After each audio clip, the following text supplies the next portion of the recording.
All right, welcome to AC Flora High School. They're about to recite the Legion Creed, so I figured I'd let you guys hear it. Got Alex with me tonight. I'm back. All right. A little wind kicking in here tonight. Yeah, there is. Huh. And then, skies are blue unlike the northeast part of the country tonight. Yeah.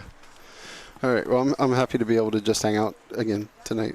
Although, oh, man, I'm trying to match my camera colors. All right, so hopefully I didn't get a capture card. I didn't make it to Best Buy today, but I did switch out. I'm using my other.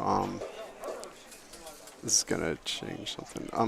I'm using my other HDMI transmitter, and so hopefully maybe that'll solve the problems with the outfield camera freezing.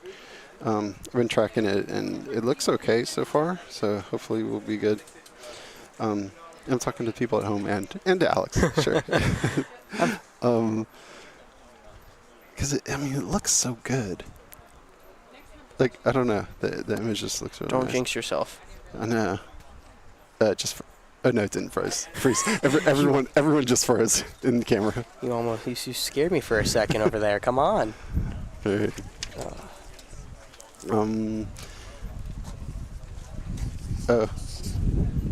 It's awkward pause while I wait for them to do the Legion Creed. Yeah, they're doing the lineup exchange at home. Yeah.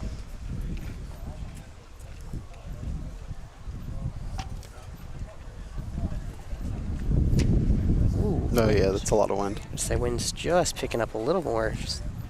I might need to switch if it's coming from. Oh, that's me. It's coming from our right, so the stream's left, I think. Yeah. No, the stream's right. Or what view are we on? You on the outfield cam? Huh? Are we on the outfield cam right now or the infield? No, Yep, so it's coming from our right, so it's going right or left across the diamond as we're looking at it. Yeah. But it was my mic because yours is already set like this. Because you can switch which side the headset thing is. Yeah. I mean, yeah, because you can send it back to the other way and keep it on that side. Yeah, and then turn it around. It goes both ways. Things we know. I never knew that. I just kind of whatever way it went on, I just put it on. I prefer this side, to be fair. Well, and yeah, I'm left-handed though, so like, oh no. Hold on. Yeah, we're just gonna have one. Ooh, actually, I might have the wind covers in my bag. Let me see if I do. All right, I'm gonna switch to music, and we'll be back in a minute.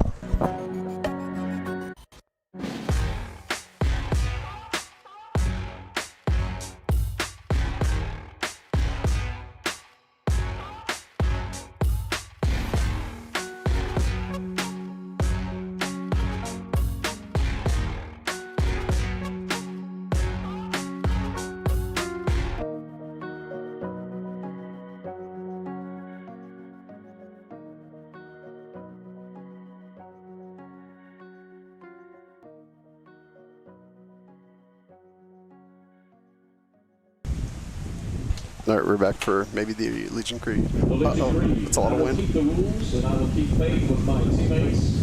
I will keep my temper. I will keep myself fit. I will keep a stout heart in defeat, and I will keep pride under in victory. Finally, I will keep a sound soul, a clean mind, and a healthy body. All right, so I'm not at all sure that anyone was able to hear that ahead of, above the wind.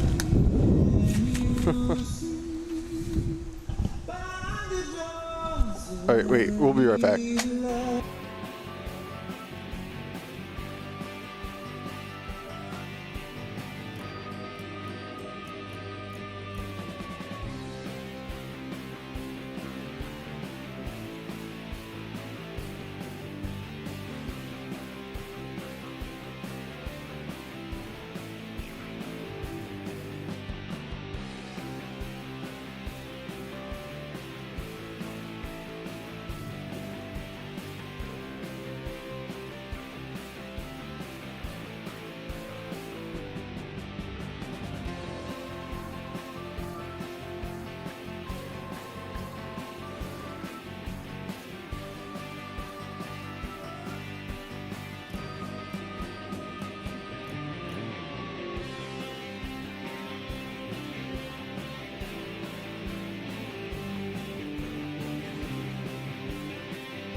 All right. So, sorry I couldn't play the national anthem. I don't know what version that was, and there are some versions that I love the national anthem. I love all kinds of versions, but YouTube doesn't, and if it's a one that I'm not familiar with, I can't really play The it. pitcher for Aiken is Michael Carroll. The third base is Justin Hammond. Center field, Trevor Bofford. Right field is Blake Booth. Catcher is Josh West. First base is William Hockenwalker. And left field, Nolan Atkins. The head coach, Michael Baker. And now your starting lineup for Richland Post 215 Gold. In center field is Alvin Murray III. Shortstop, Caleb Blackwell. Third base, Jack Croft. First base is Harris Rivers. The designated hitter tonight for Richland Gold is Ryan Knudsen. In left field is Spence West. The catcher for Richland Gold is Brewer Lamont. Right field is Lucas Price. Second base is Cedric O'Neill. The pitcher for Richland Gold is Grayson Thornton. And your head coach, Jack Wynkoop.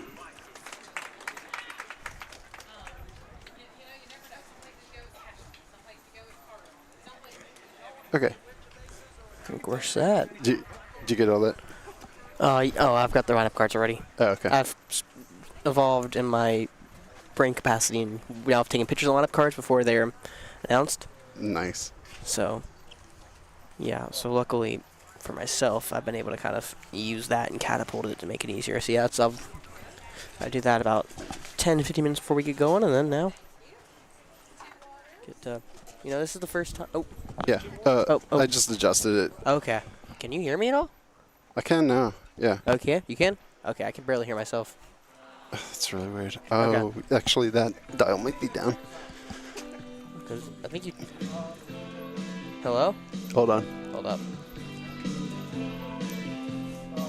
Can you? Hello? check? Okay. There we go. Yeah. Okay. There we go. Yeah. All right. All right. We'll be right back.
For Aiken is the shortstop, Jackson Wright. So wind has now changed directions. It's coming, blowing outwards, right to left, or left to right now over the diamond, rather than the left to, or right to left it was started. Leading off for the Aiken Post 26, Jackson Wright. He will get his crack at the man on the mound, making his debut on the mound for the 2-1-5, Grayson Thornton. So, next pitch, hits him right square in the back. Did that hit his sliding glove? I think it hit his number. Which is Okay, what made it that had sound. a weird, yeah, smack. Say it would hit Now batting you. for Aiken Post, first baseman Tucker Bryant. So that will bring up Tucker Bryan for Aiken. Did all that work trying to battle the wind over here. Get all the way back to another page. Tucker Bryan was the South Aiken player this past season. And this is also the Post 26's first game again this summer, just like it was North Augusta's back on Monday. So tonight you got 2 games with the 215. You got one right in front of you right here with the 215's AAA goal team. Runner on first goes, and that's going to get through the hole. Doesn't hit the runner. So right will go from first to third off of the single grounder into right. 2 on, nobody out here for the 215. But so this is the Gold's first time being back home, but this is also the first. You got one team, they're playing again Aiken, and then the senior team is on the road going to Florence, trying to rebound after a tough loss yesterday. Looking to see if they can get back in the win column here. So there's 2 on, nobody out for Michael Carroll. Not able to find anything on him, and he sees that ball. It's going to be ripped to left field, gets past the left fielder, Spence West. That's going to be trouble. It's going to go all the way back to the wall. Runner on first, Tucker Bryan. He's hit third. He's coming home. Relay throw to the plate, not in time.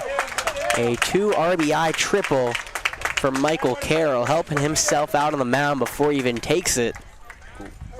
That ball just gets by Spence West. Tried to pick it off the backhand and then made him pay for it. It was Tucker Bryan who showed off the speed going from first to third. So, just like that, the 2-1-5 is in a 2-0 hole, top of the first inning. Brings up Justice Hammett, who rounds one hard down the third baseline, foul.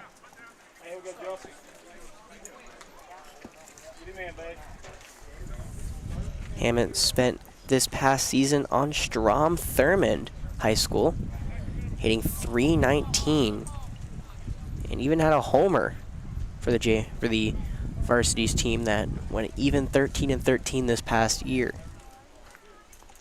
No slouch at the plate at 13 RBIs. Would love to begin his summer with another one.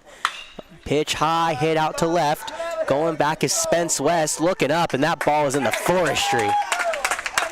That is his first hit and first home run in his first at-bat this summer. Justice Hammett brings the house down. Aiken opens up a 4-0 lead here in the top of the first inning. Absolutely towering shot to left field. Spence West, all he could do was watch. And what a way for Aiken to start their summer off. So Thornton, not the way he wanted to start his summer. 4 runs given up before he takes it out. His next pitch, low ball 1. In the batter's box, the right-handed hitter, Trevor Bafford. Bafford spent this past season with Fox Creek. He smacks one in left field. That'll drop in front of Spence West.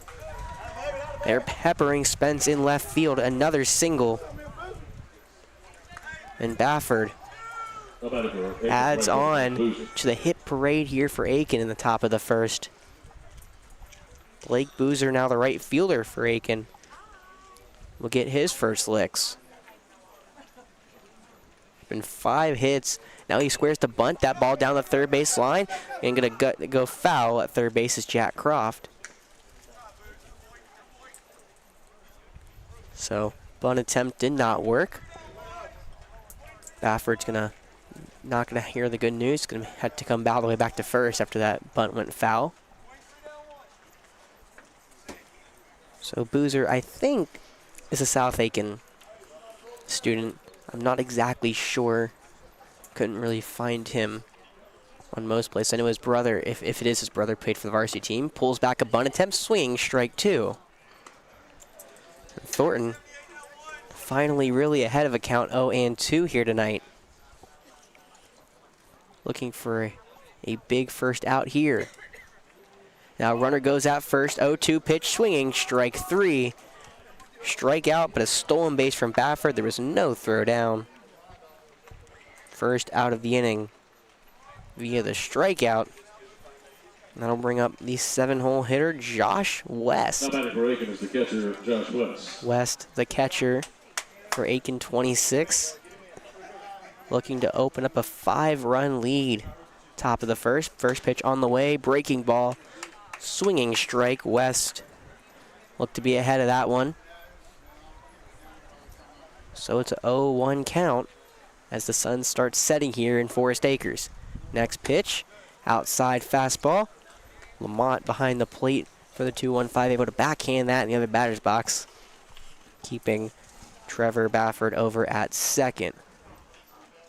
So 1-1 pitch coming in. Looks to be low. It's a little bit. It was peaking a little bit. Okay. Gotcha.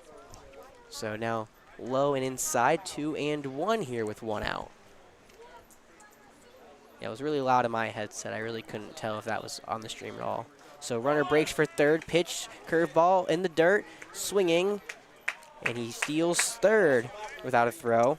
But that's a swinging strike for Josh West.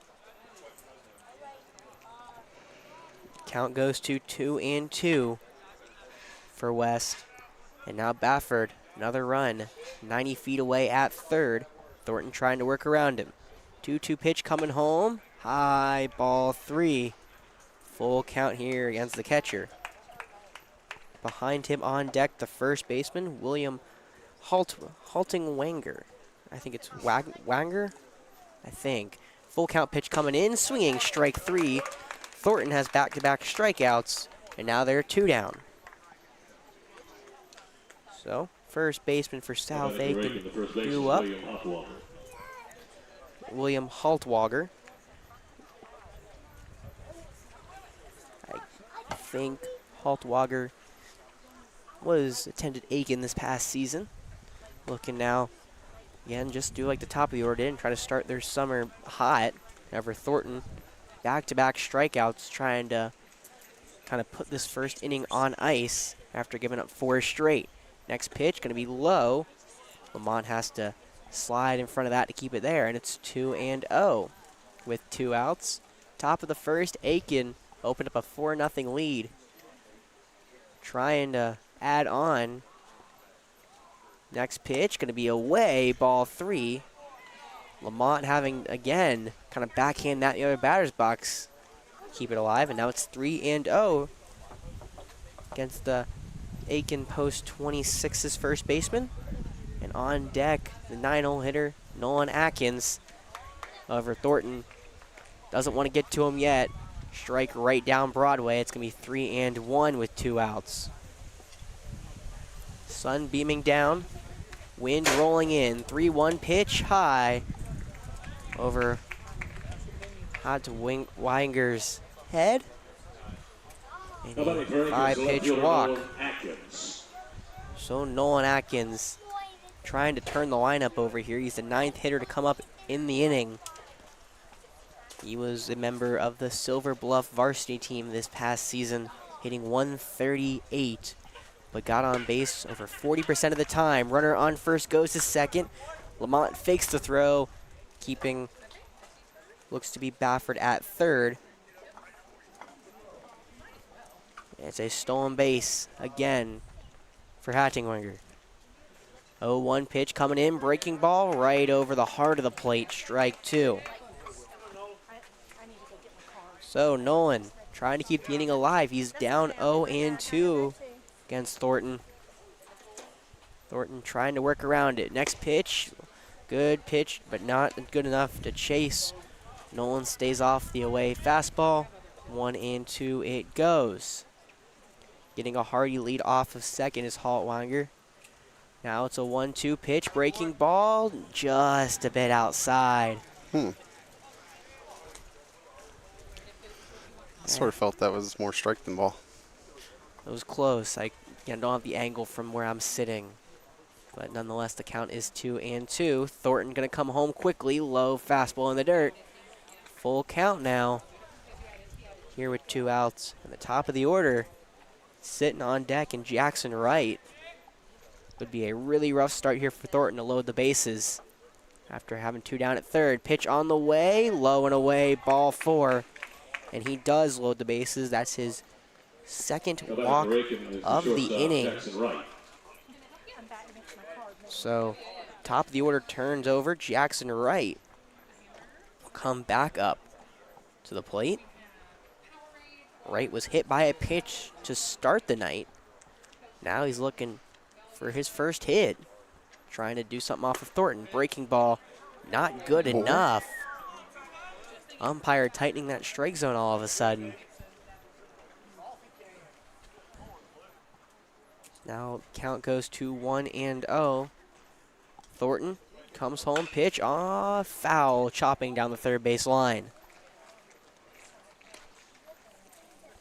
So I wasn't really able to talk about Jackson Wright, but he's a member of the Fox Creek varsity team.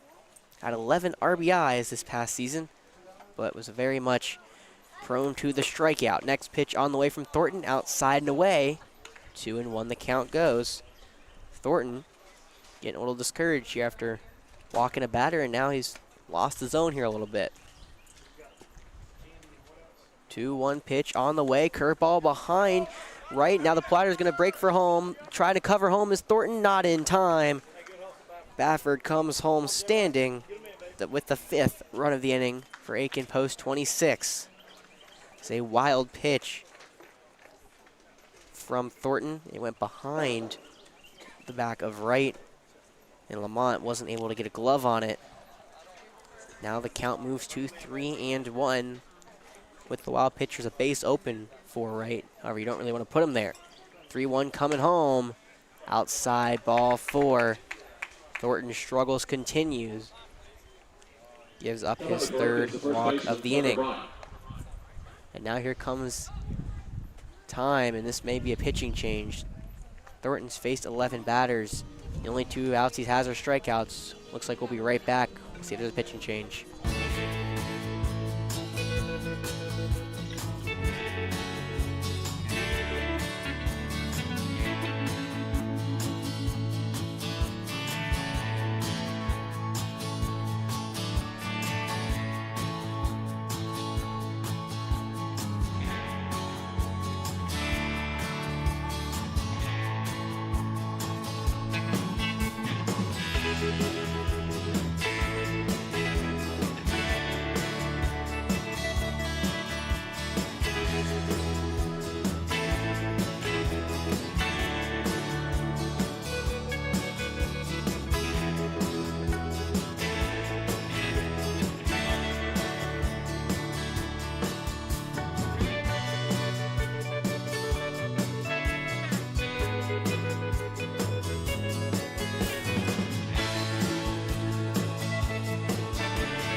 Looks like Thornton will be staying in the game.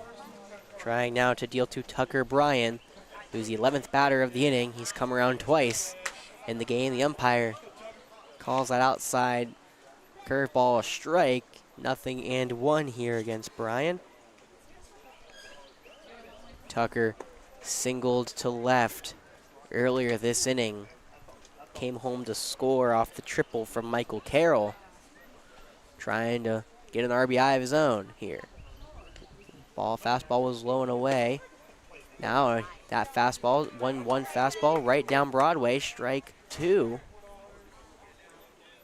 And Tucker trying is not to be that 3rd out, but is in danger. 1-2 pitch coming, hard hit ball over to second, should be easy for McNeil. Picks it up, fires to first for the 3rd out, but not before the Aiken 26 tacks on 5. Justice Hammett with a homer will go to the bottom of the 1st, seeing if the 215's gold team can try to plate a couple.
gold is the center fielder, Alvin Murray III.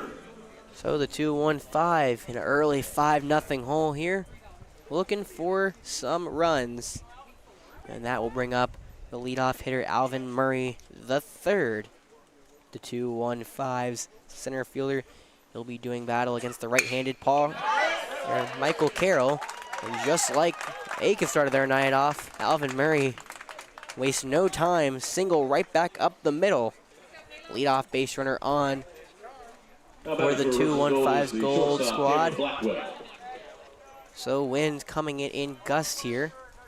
Right, it's been moving from both sides. Now it's coming from right to left. We'll see how that affects many fly balls. But right now at the plate, it's going to be Caleb Blackwell for the 2-1-5's gold team. Blackwell played in all 3 games so far for the gold squad. He takes a fastball towards the outer edge of the plate. The right-handed Blackwell trying to keep a rally going that was kind of started by Murray. Or not even a rally, but an inning going by Murray. Now a pickoff attempt over to first. Murray able to slide back in. Keeping that tag on him is Haltwanger? I think that's his name, right? Haltwanger. Haltwanger. Haltwanger, okay. I've been trying to get that name right for the past inning or two. So, or last inning. Got a confirmation it's Haltwanger. 0-1 here coming to Blackwell. Low and away fastball from Carroll. It's now 1-1. Again, this is Aiken's, their AAA's first game of the summer. So a lot was unknown about this team. Well, they answered a lot of questions right off the bat. 5 early runs, 2-1-5. The gold team, the 1-2 team, trying to get their second win of the season. However, Carroll puts one right down Broadway around the knees. Strike 2 here against Blackwell. Blackwell 4 for 9 this summer, went 2 for 3 in the win on Monday. He's down 1-2. Pitch in the dirt.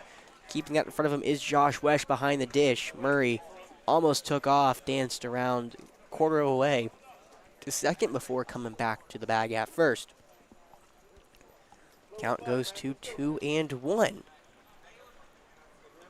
Against the 2-hole hitter here for the 2-1-5. 2-2 pitch.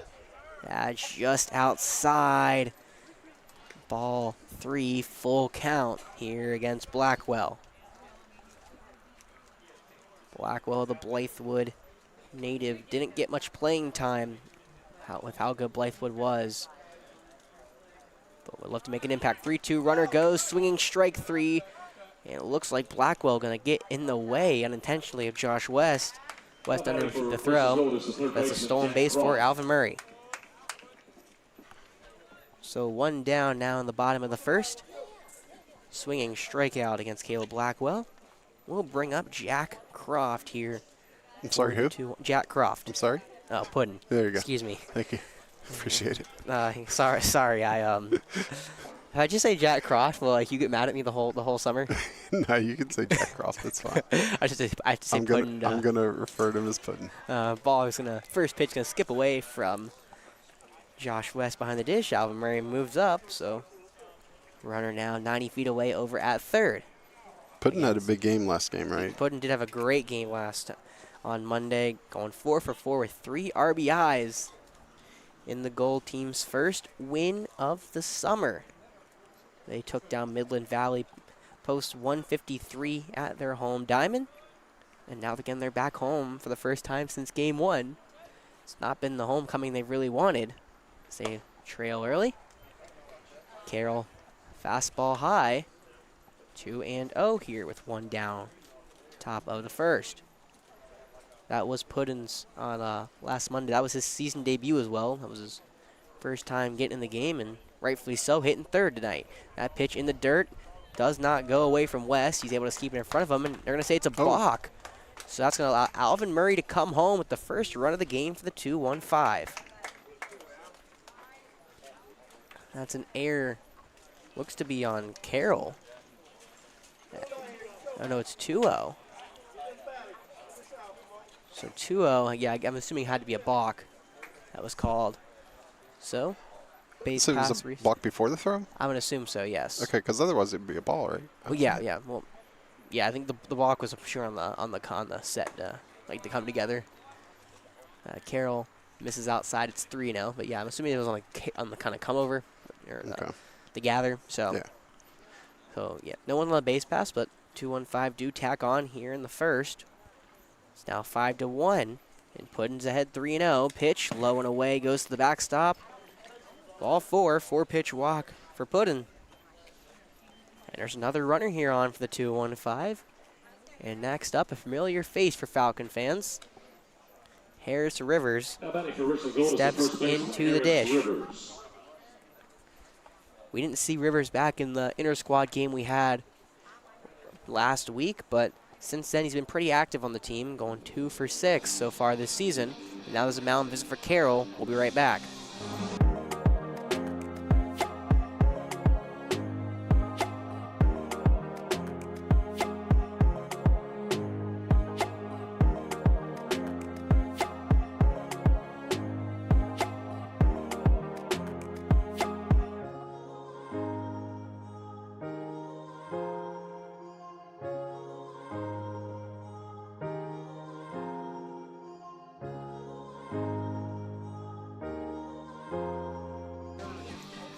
After a quick mound visit for Michael Carroll, set to gonna deal against the right-handed Harris Rivers.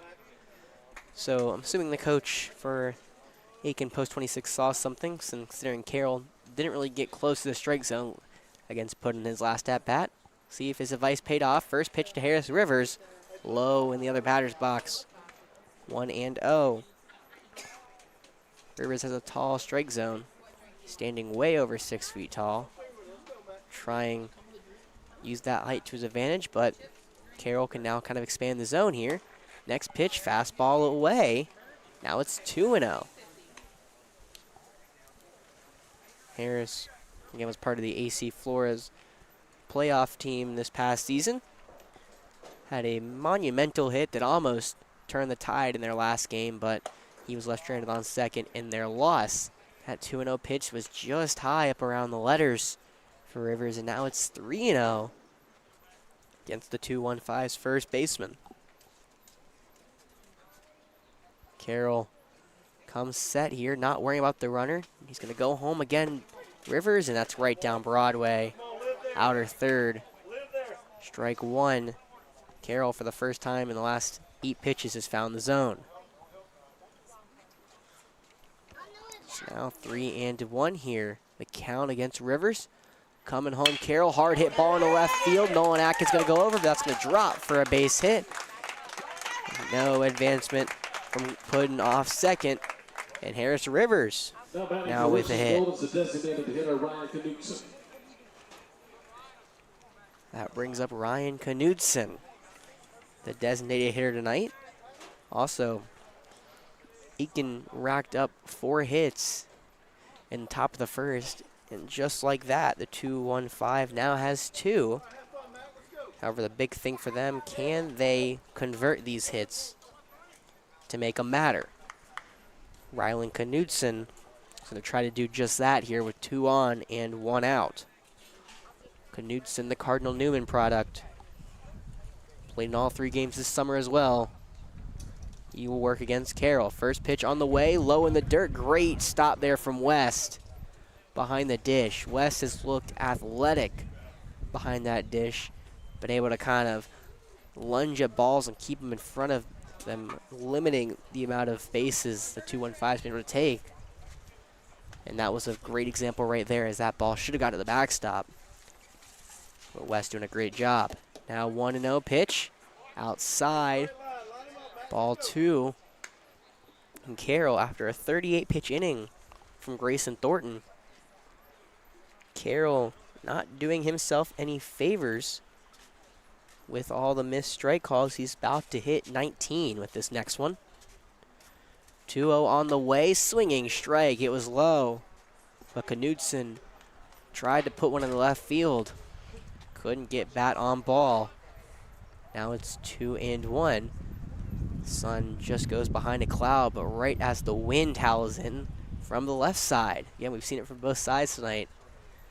been no remorse so far. 2-1 pitch. Carroll comes home. That strike seemed to have found a spark for Carroll. Gets him Knudsen swinging again. Now it's 2-2 for the 2-1-5's designated hitter. Carroll has 2 on, 1 out. Looking back at second. Now he's going to come home. Knudsen swinging. Strike 3, ball in the dirt. It's a throw out. Knudsen cannot advance. He tries to run down the line, but it's only 1 out, so he cannot take first. Second strikeout of the inning for Carroll. Knudsen extended his zone, and now it's 2 down with 2 outs. That will bring up the left fielder, Spence West. Spence trying, after everything was peppered towards him, trying to get back at Aiken. First offer from Carroll, high around the eyes. Spence West. 1-0 we go. West was part of the AC Flora JV team this past season. Didn't get many chances at the plate so far this summer. He's 2 for 4. Next pitch, out and away. Ball 2. So Carroll, after Knudsen helped him out a little bit with extending his zone, now Carroll is behind on Spence West, 2-0 with 2 on. Aiken still holds that 5-1 lead, trying to break in with the 2-1-5. That one just a tad outside against the right-handed hitter. Now it's 3-0. So the umpire behind the plate has a strict zone tonight, if I can get that word out. He's been calling against Thornton, and now Carroll seeing the effects. 3-0 here to West. Pitch right down Broadway.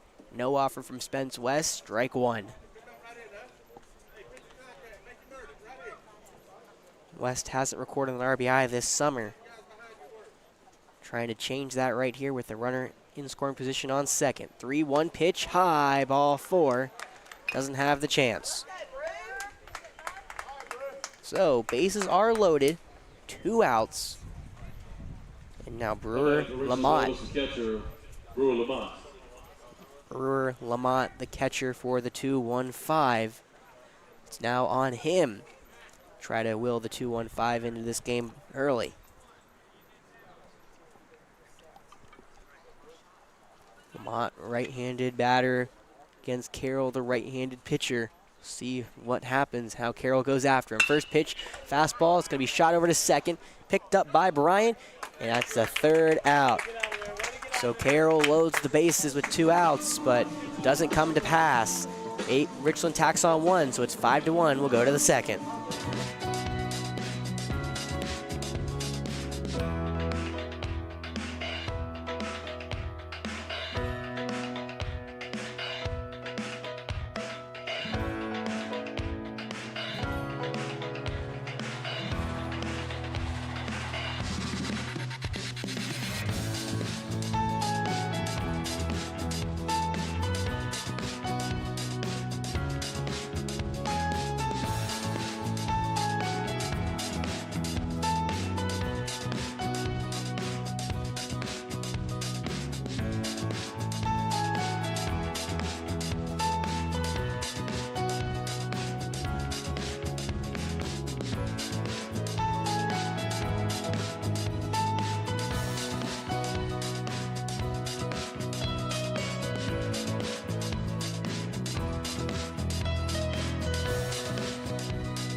pitcher, Michael Carroll. After a rough first inning for Grayson Thornton, he will stay in the dugout for the second inning.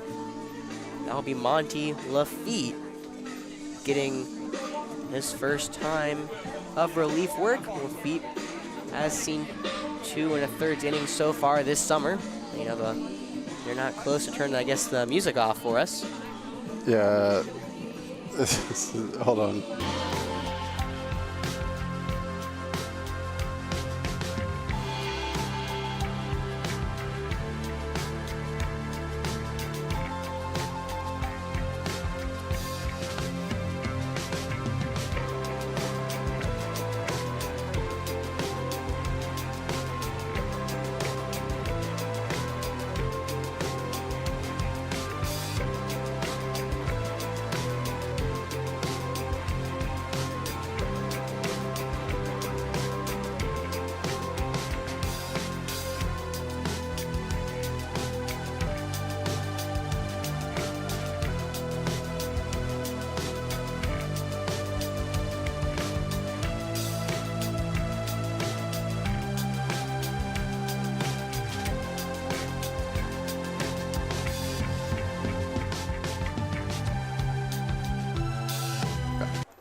So we're getting a coaching talk. I'm not exactly sure what's going on. Maybe it was the explanation of the balk call last inning.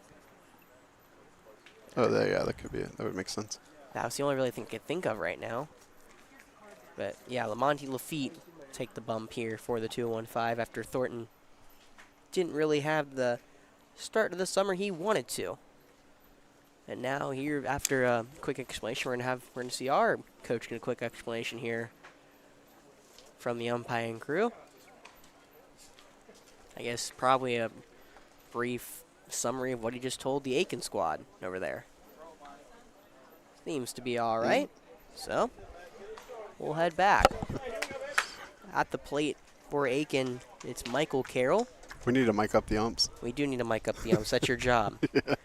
So around the 2-1-5 tonight, the senior team just homered Julian Scott. So now they're up 2-0 here in the top of the second over at Florence. Well, the blue team, they actually are an extra night. I was mistaken. They traveled, I'm pretty sure, I'm looking it up right now.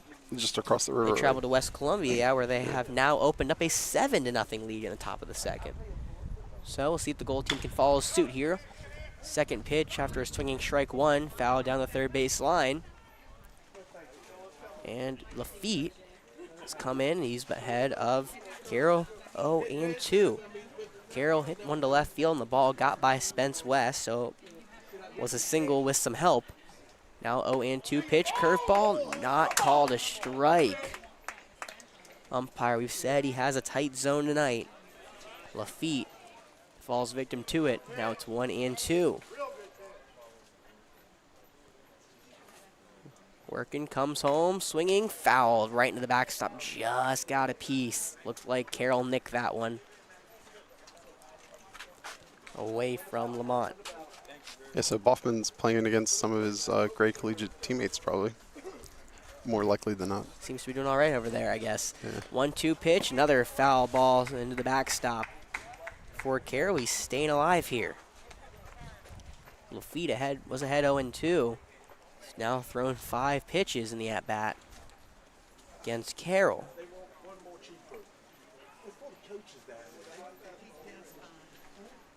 So Lafitte coming home, 1-2 pitch, curveball right back in the middle. Lafitte gets his glove, knocks it down. He's got to throw to first quick, gets the out. That was a line shot right back at the pitcher Lafitte. Lafitte able to get his glove on it, didn't hit him. Seems to be okay. Waves off the coach. And that's how Carroll is put down here for the first out in the second. Now we'll bring back to the dish Justice Hammett. We saw the second homer of the summer here at Forest Acres from Hammett. His last at-bat, towering shot into left field. See how he follows that up. First pitch curveball on the ground over to third. Puddin's got it. He's going to make that long throw. More of a rainbow, but he'll get the second out and do the job. So Lafitte After a tough start here for the 2-1-5 on the mound, Lafitte has Provided 2 Aiken center fielder outs Trevor here in the top of the second. And that will bring up Trevor Bafford. Bafford was the last of that top 5 to all get hits. He singled just an inning ago. Now we'll see if he can replicate that success. However, Lafitte throws one away from him. It's 1-0. Bafford was on Fox Creek this past season, and now he hits one hard over to short. Caleb Blackwell's got it, waits back on it. Now he fires, and yes, he's out by a step. Bafford, hard run down the line, couldn't get there. 3 up, 3 down with Lafitte, but Aiken leads at 5-1. We'll go to the bottom of the second.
Michael Carroll back out there for Aiken post 25 after a 27 pitch first inning that only gave 1 run to Richland. Now looking for a cleaner bottom of the second. He will start battle against the left-handed hitter, Lucas Price, and throws a fastball inside. Strike 1 though. And that's how the second inning begins. So sun is set here at Forest Acres. Temperature starting to cool off as Lucas Price takes another inside fastball into the backstop. It's now 2-2. Price, not the start of the summer he really wanted in the first 3 games. Hasn't yet to record a hit. Only reached base twice via a walk and hit by pitch. Now is behind Carroll 0-2. Curveball high, doesn't break. 1-2 the pitch. Price has not really had the sort of, again, not even at the mound is what I'm trying to say. Giving up 5 earned runs and hasn't recorded the innings of work. So really starting to struggle to begin this summer. Trying to break out of an early slump here is Price, and he lines that one foul again. Keeping that count at 1-2 here. Has he been striking out, or just? No, he just hasn't found a hit. It doesn't look bad to say. I don't think he's not fallen victim to a strikeout yet this summer. So, so that's not so bad. No, he just hasn't been able to hit it where no one is. And that ball kicks up some dirt. And now it's hits. Man behind the dish, Josh West. It looked like it hit him on the forearm, and now the coach can come out and look at him. That ball picked up dirt right in front of the home plate and hit West in the forearm. Seems like he's okay, Joe, just a stinger. Count moves to 2-2 for the leadoff Price. So what the doctor ordered for the 2-1-5 was a short inning. Carroll trying to match that here in the bottom of the second. Lafitte only had 9 pitches last inning, but Carroll already kind of in a hole here. Throwing about 6 here to Price. 7 on the way, low. Does he offer? No, he does not. They do not check down to the first base umpire, so it's a 3-2 count. Lucas Price, even a walk, could really kind of get a hitter back into that forte, that mindset. A lot of people think that it's just a hit. No, even a walk would give them that confidence back at the plate. So big here for Lucas Price, and he takes one high. So a full count pitch walk to Lucas Price. And that starts his night. So now bring up the 9-hole, Cedric O'Neill, 2-1-5 second baseman. Yeah, especially those walks when you're fouling off Exactly. with 2 It strikes. was a great at-bat. He battled back from being behind 0-2 and worked a full count and worked the walk. So we'll see if Lucas Price can build off that tonight. But right now, with the dish, someone else is kind of looking to build this summer. It's Cedric O'Neill. First pitch on the way. Looks to be low and away. I'm pretty sure it was a ball call, so it's 1-0. Against the second baseman for the 2-1-5, right-handed Cedric O'Neill. 1-0 on the way. Runner breaks for second. Called strike, throw down, not in time. Lucas Price swipes his 3rd bag of the summer. Price was 2 for 2 on stealing tonight. Going into the night now continues that success, stealing second. So pitch was called strike, so it's a 1-1 count here to O'Neill with a runner for the 2-1-5 in scoring position. Carroll giving him a lot of looks over there at second. Now will come home right down Broadway to O'Neill. Strike 2. The Ridgeview student was 1 for 8 so far this summer, was 0 for 1 on Monday with a strikeout. He's only struck out twice in his 8 plate appearances. He's in danger of having a 3rd one. 1-2 pitch, low, no offer. O'Neill keeps it back. 2-2. Top of the order will come up after McNeil. That's Alvin Murray III on deck. Right now, Carroll, not what he needs. Does not need another long inning. Trying to get his first out here against O'Neill. 2-2 pitch coming home. Called a ball outside. Josh West not happy with the call. About to throw back, then gave a look back as if saying that wasn't a strike. Nonetheless, 3-2 now, full count for Carroll against O'Neill. Carroll in danger of walking another one here. Comes set, comes home, 3-2, high, ball 4. That pitch wasn't too high, but against the shorter O'Neill, it was high enough. Now there's 2 on, nobody out. Now batting for Richland Gold is For the top of the lineup for the 2-1-5. The lefty Alvin Murray III, the speedster, gets his crack at Carroll. Murray singled up the middle in the first inning and then came all the way around to score after stolen base, a wild pitch, and a balk that got him around the bases. Carroll trying to mitigate some damage here. First pitch will be low inside. West, though, again keeps that in front of him. Pops up so quickly. Almost like striking fear into the runner's eyes for the 2-1-5 as they scurry back to the bags at first and second. And Aiken still up 5-1 for the 2-1-5. Now are threatening here in the second. 1-0 pitch on the way, outside and low. Ball 2. That pitch didn't miss by much, but it missed by enough. And now Murray It's ahead 2-0 here. As the light breeze rolls in from right to left. 2-0 pitch coming home. Murray fouls that one. It looks like he's going to be right into home plate. That ball goes into fair territory, but umpire quickly waves it dead. Strike one against Murray, so a 2-1 count here against number 4 for the 2-1-5.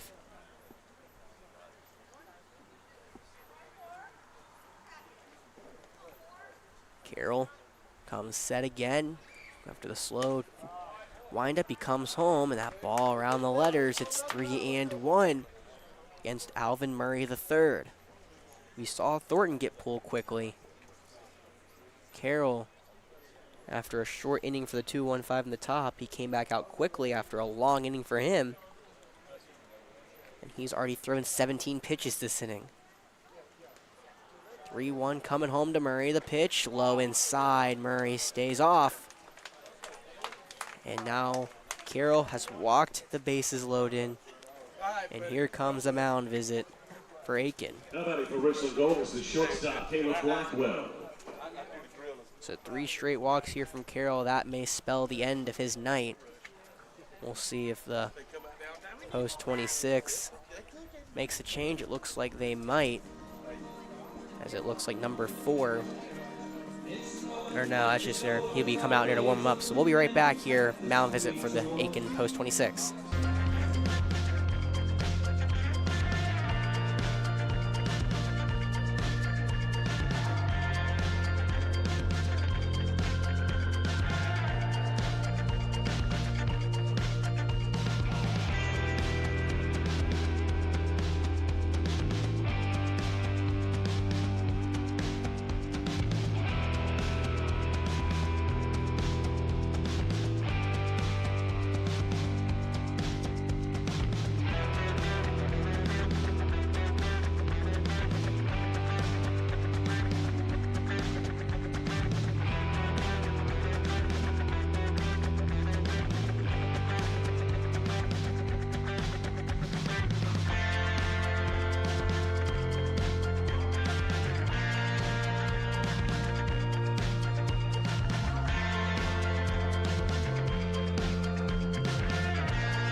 New pitcher here for Aiken 26, Tucker Bryan.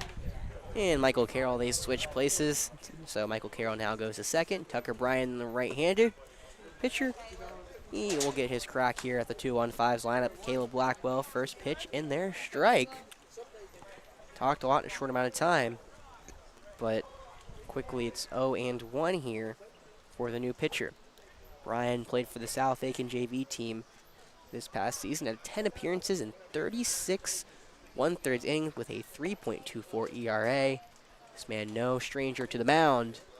He throws that one low in the dirt to the right-handed Blackwell. It's now 1-1.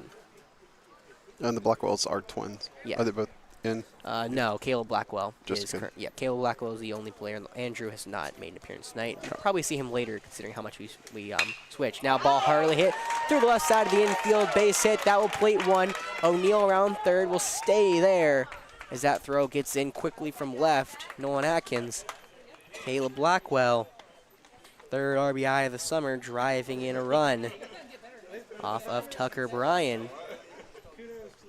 2-1-5 has cut the lead now, 5-2.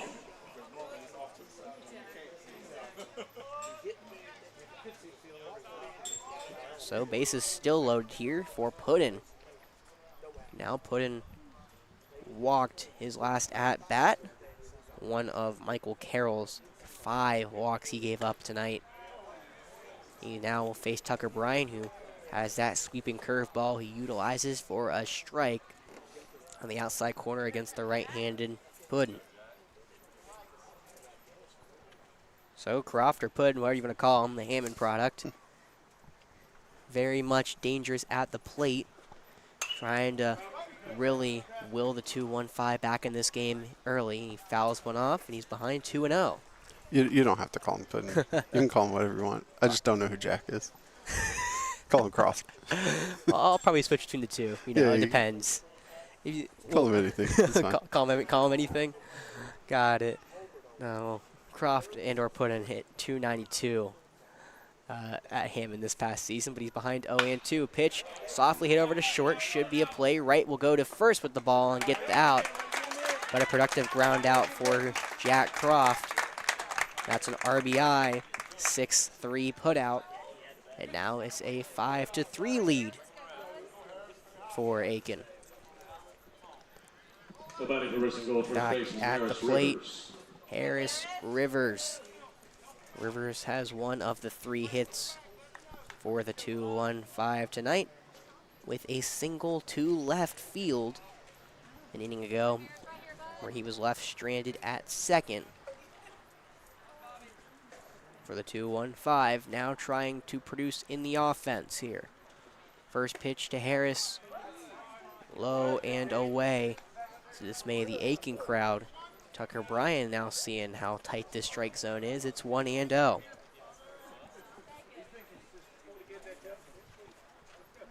See if Bryan can adapt here. 1-0 pitch, curveball. Doesn't break enough. 2-0 here against Harris Rivers. Rivers now 3 for 7 on the young summer. Trying to do something, and that's a high fly ball into center. Should be deep enough. Tagging at third. Murray coming home. Throw coming to the plate on time and accurate, but no, it's not on time. Excuse me. A little late. I meant to say accurate. Accurate throw from Bofford in center.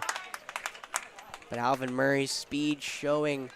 Able to tag from third and score off a sac fly. For Richland goal designated hitter Ryan Knudsen.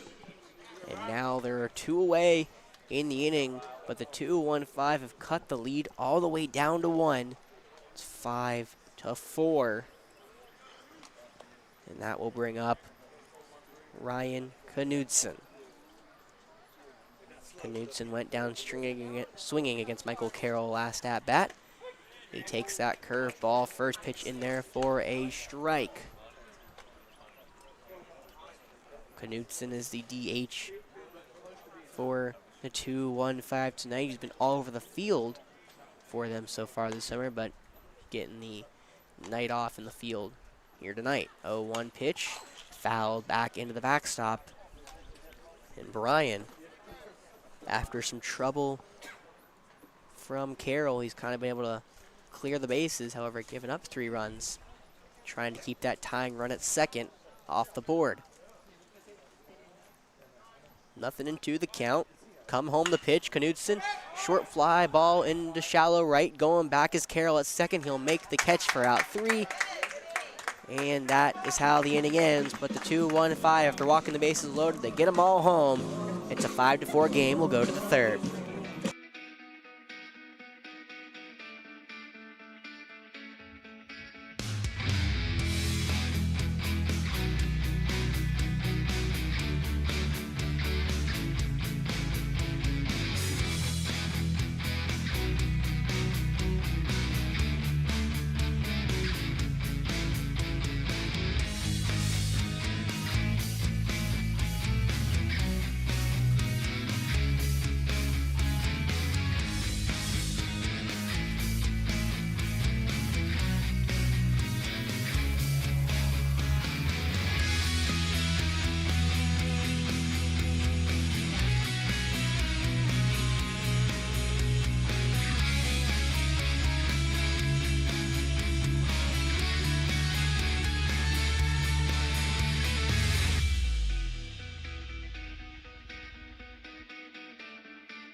leading off for the top of the third, Blake Boozer in there for Aiken. Lafitte, it's been a while since he was on the mound. He only was out there for 9 pitches in the top of the second. He's back out there again after a long inning for Aiken. Aiken threw 27 in the first inning. They followed up with a 30-pitch second inning. So, long couple of innings for Aiken, and Lafitte trying to go after Boozer. He's behind 2-0, but right on cue, swinging changeup against Boozer. Lower third of the zone. It's now 2-1. Lafitte working quickly, fouled back. That pitch a little high, but Boozer offered and fouled it back. Now it is 2-2 for Aiken's right fielder. Lafitte working quickly, 2-2. Looked like a slider that hit the dirt. Now it's a full count here against Boozer. Boozer went down swinging against Thornton, one of Thornton's bright spots of the night with his 2 strikeouts. Trying to get on base against Lafitte, and he does. Fastball goes into the other batter's box against the right-hander. That's a full count walk for Boozer. That will bring up the catcher, Josh West. We've seen West very athletic behind the dish tonight, but the other bright spot for Thornton as he got him swinging in the first. We'll see how he fares against Lafitte here. First pitch, Boozer runs. Pitch high inside, the throw down to second. Off the bag comes O'Neal. That's a stolen base for Blake Boozer.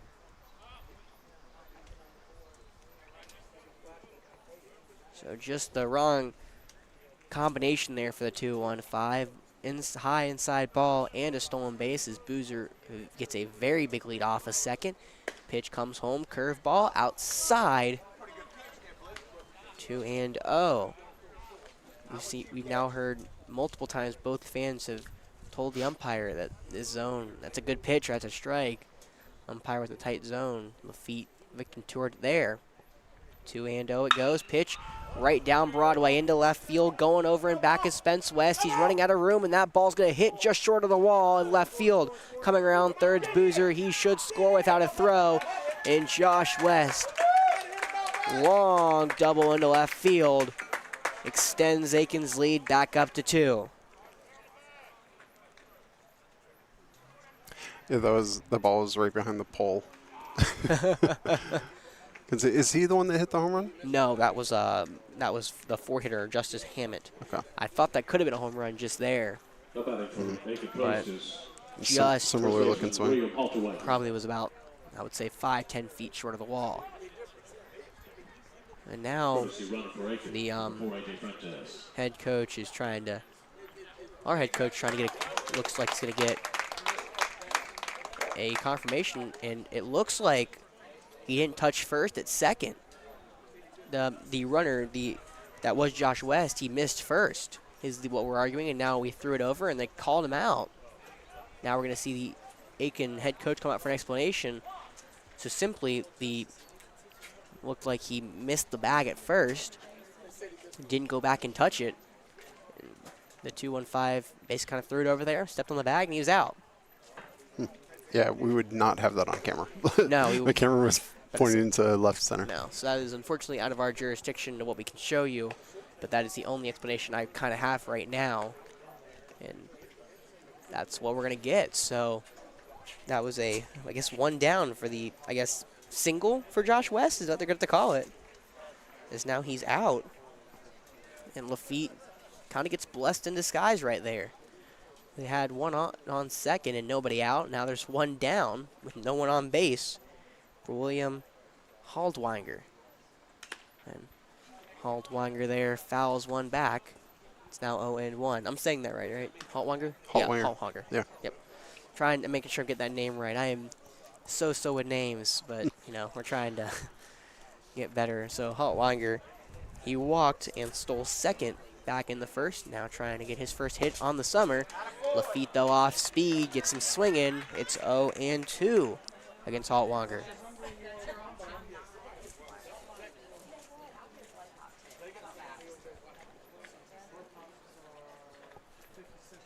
Now 0-2 pitch, high curveball, 1-2.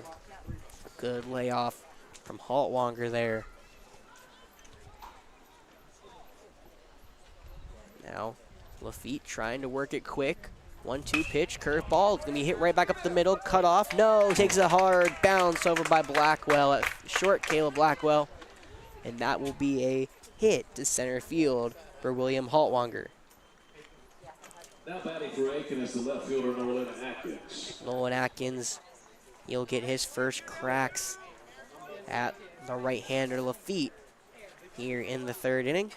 Did Monty get a pitch any for varsity this year for Flora? No, I did not see him do. No. Yeah, I don't remember seeing him. No, he was on the JV team for AC Flora this past season. Now he is dealing to the Silver Bluff player, but it's a low and away fastball, 1-0 with 1 out. Top of the third. Pitch, runner on first, breaks for second, but foul down the third base line.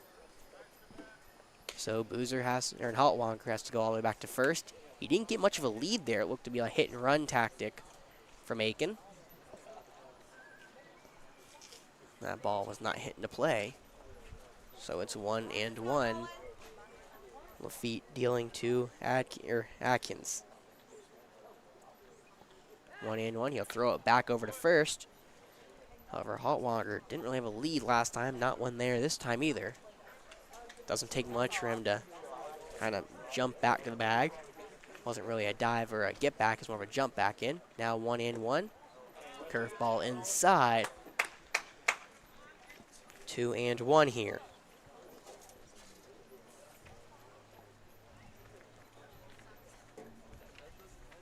But now, to your point, Lafitte had 9 2/3 innings for the JV team this past season, as that pitch just, I guess, missed on the outside edge. Now it's 3-1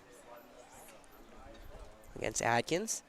Lafitte had 9 2/3 innings pitched with a 4.35 ERA for the JV team. Now runner goes, pitch inside, ball 4, and that is a 1-out walk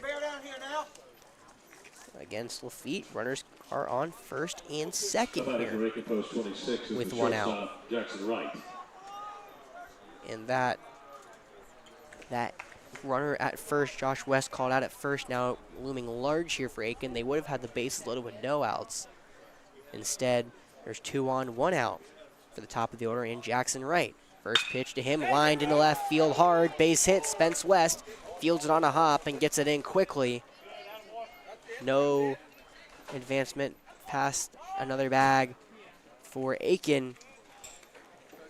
Jackson Wright, his first hit of the night. Now that loads the bases here with 1 out against Lafitte. There looks to be no real action over there for the 2-1-5's gold team. Lafitte has been getting hit so far this inning. We'll see if the top of the order can continue that. And yes, they do. Left field. That should be a run. Going around third is going to be the throw cut off now, and they're going to have him in a run down. Another run comes down and score. Now there's an out at second for O'Neill. Throw over to first for another one, and that's going to hit him at Brucker Bryan at first. Now that ball squirts away, but not far enough. Bryan will stay at first. A lot just happened there. One play. The gist of it, 2 runs come on for Aiken. Runner out at second after Lafitte cut that ball off. So now there's 2 down, runner at first, but Aiken has retaken a massive lead, 8-4 here at Falcon Field. So Haltwanger and Atkins, they came home to score. Jackson Wright was thrown out while trying to get back to second. And now, Tucker Bryan's single, 2 RBI single. Now it's Michael Carroll at the dish. Carroll faced Lafitte last inning, grounded out not grounded out, hard line out to Lafitte. Lafitte was able to kind of glove it and keep it in front of him, get the out, but Carroll hit him hard. We'll see if he can find a gap here. Runner at first goes, pitch low, but swinging, now throw down to second, not in time. Stolen base for Tucker Bryan. But that was a swinging strike, so Carroll is now down 0-2. Looks like it could have been a hit and run there for Aiken. That pitch was not really that close, however, didn't really matter as Brian was able to swipe second. So now Michael Carroll behind 0-2 against Lafitte, 2 down, runner in scoring position at second. Aiken has the 8-4 lead. The pitch home, swinging into center field, hard hit. Should not be trouble though for Alvin Murray. Comes in, actually it was trouble. He makes a sliding play in center for the third out. Looked like a routine fly ball, but Alvin Murray had to track it quickly as it fell fast. He was able to slide and get the third out, but Aiken puts 3 across, gets the lead back up to 4. We'll go to the bottom of the third.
Third, for Richland Gold, left fielder Spence West.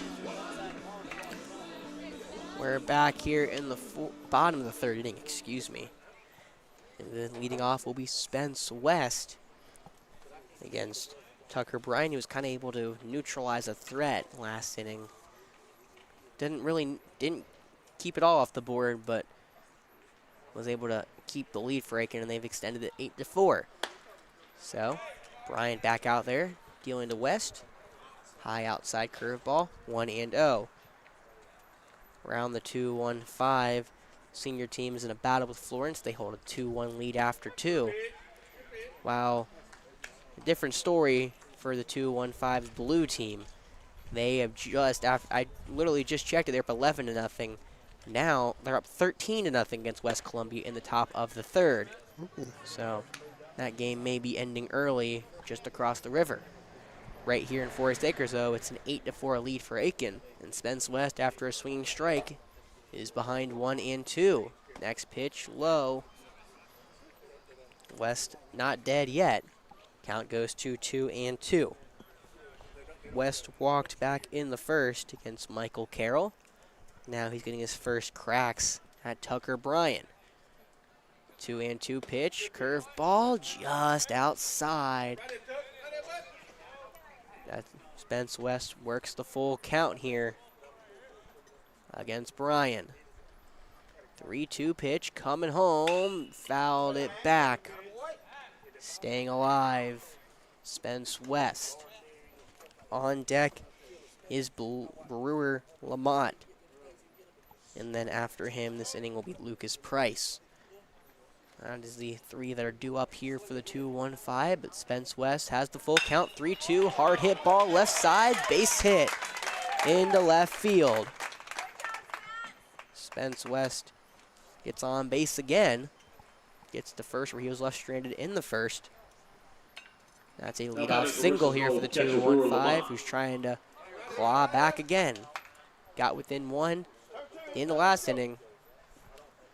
They're in the same situation here with Brewer Lamont at the dish. Lamont played at Hammond this past season. Didn't get much playing time and now made his summer debut for the 2-1-5's Gold Squad on Monday, going 1 for 4 with 2 strikeouts. He's 0 for 1 tonight with a ground out. Looking for another hit this summer. That curveball high around the eyes. 1-0 against Lamont.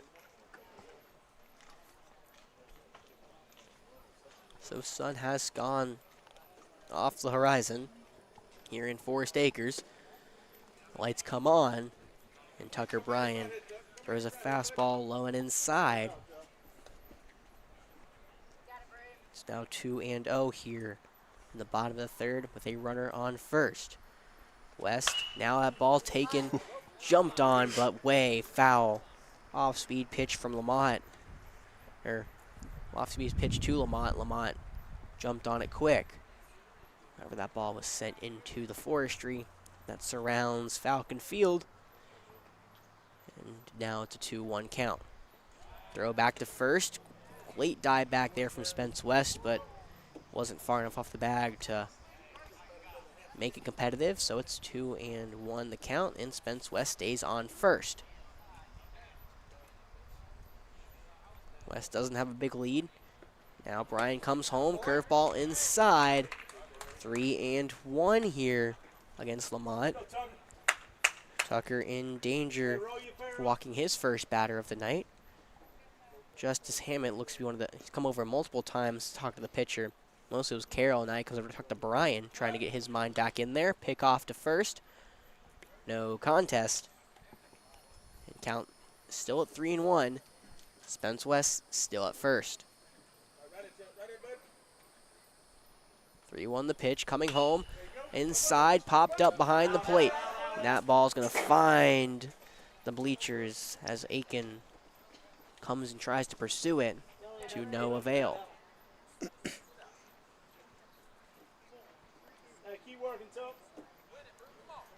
So it's a full count here against Lamont, the catcher for the 2-1-5.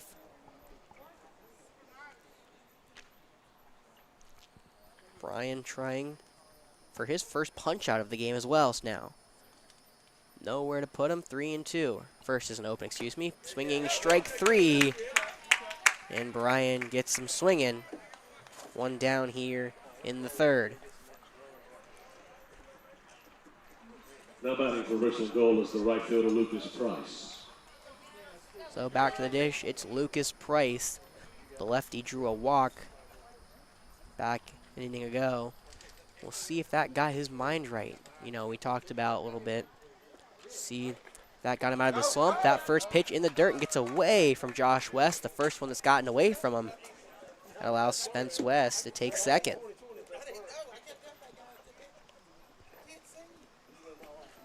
So Price getting his mind right, maybe, but that first pitch was not close to the plate. It's 1-0. Coming in, another low pitch. This time West picks it off the ground. But 2-0 against Price. Price will take another walk. No doubt about that. That man is a treacherous player on the base pass. Pitch outside, just on the outside edge. It's now 3-0 against Lucas Price. First base is now open after Spence West took second. Don't want to put him there, though, is Bryan. Pitch coming in right down Broadway. Strike 2. He took some off of it for location purposes, and it works. Wait, what's it? No, count? 3-1. Excuse me. Okay. Yeah, it's not been my night, I guess, tonight. It's all right. We'll get better as the day goes on, hopefully. 3-1, 1 out. Pitch coming home to Price. Low inside, ball 4. Back-to-back walks for Lucas Price. Now batting for Richland Now there are Gold is the runners second on baseman, first and Cedric second O'Neill. with 1 out for Cedric O'Neill. O'Neill also took a walk against Carroll. This was the downfall of Carroll this past or last inning. Carroll walked Price, O'Neill, and Murray in succession, which brought in Tucker Bryan. Now Tucker Bryan trying not load the bases here against O'Neill. First pitch coming to him, hard ball down the left field line, just foul left of the bag. O'Neill upset with himself. He thought that could have been fair, but he just didn't go over the base, kind of just to the left, keeping him off of the hit column for tonight. Next pitch on the way, high curveball, swinging, strike 2. O'Neill with a late offer there. Swings through a curveball. Now it's 0-2 for the 9-hole hitter for the 2-1-5. 0-2 pitch on the way, low in the dirt. Josh West doing what he does best, blocking another ball that was skipping in. And West just gets down, puts his chest down, and keeps that in front of him. It's 1-2. There's no hold over at first. Not really one at second. 1-2 pitch coming in the dirt again. Nice pick from West. It's 2-2.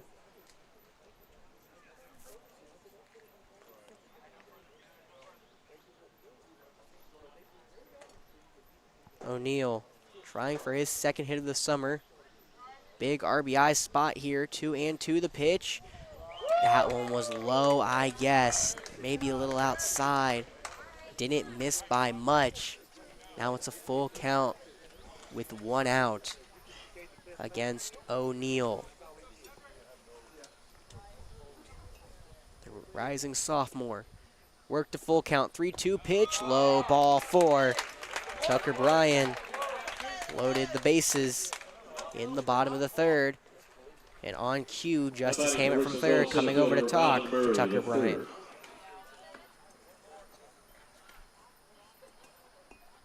So 1 out, bases loaded, top of the order for the 2-1-5. A big chance in this game. Probably will not be their last, considering all the offense we've seen tonight. But they may not get a better spot than this in the foreseeable future. Alvin Murray has a single and to lead off the game. First pitch on the way to him. Looks like he's going to hit him off the curveball. Hit by pitch to walk in a run. Alvin Murray takes it like a champ. Now it's 8-5 here in Forest Acres. That is the first earned run allowed by Tucker Bryan tonight. The 4 that previously came across were all charged towards Michael Carroll. Where Blackwell hit left center last time? Blackwell hit it, yes, left center field. It was an RBI single. Could do some damage if he does the same thing here. First pitch from Bryan on the way, low, ball 1. The umpire zone has really shrunk tonight. Fans have given up, really chanting, and now they're more gesturing toward the umpire. 1-0 pitch in there, curveball, strike 1.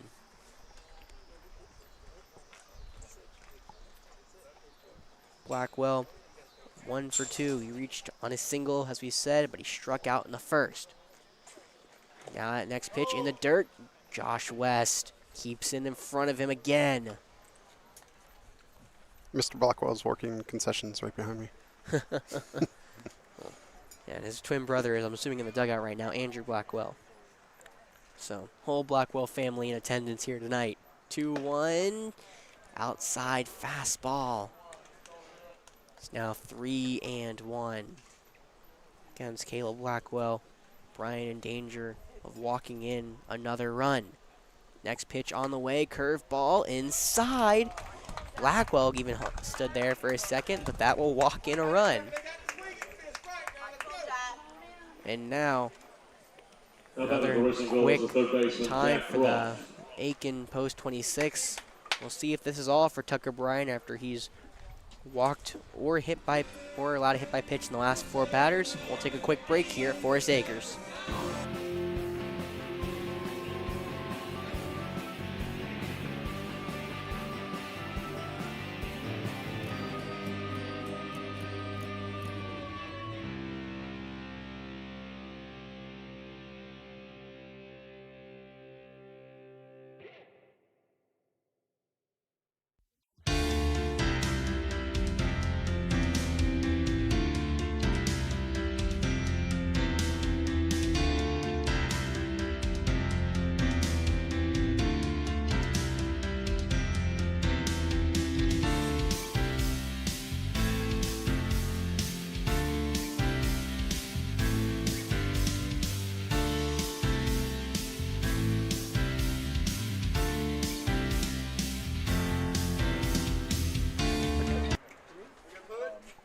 All right.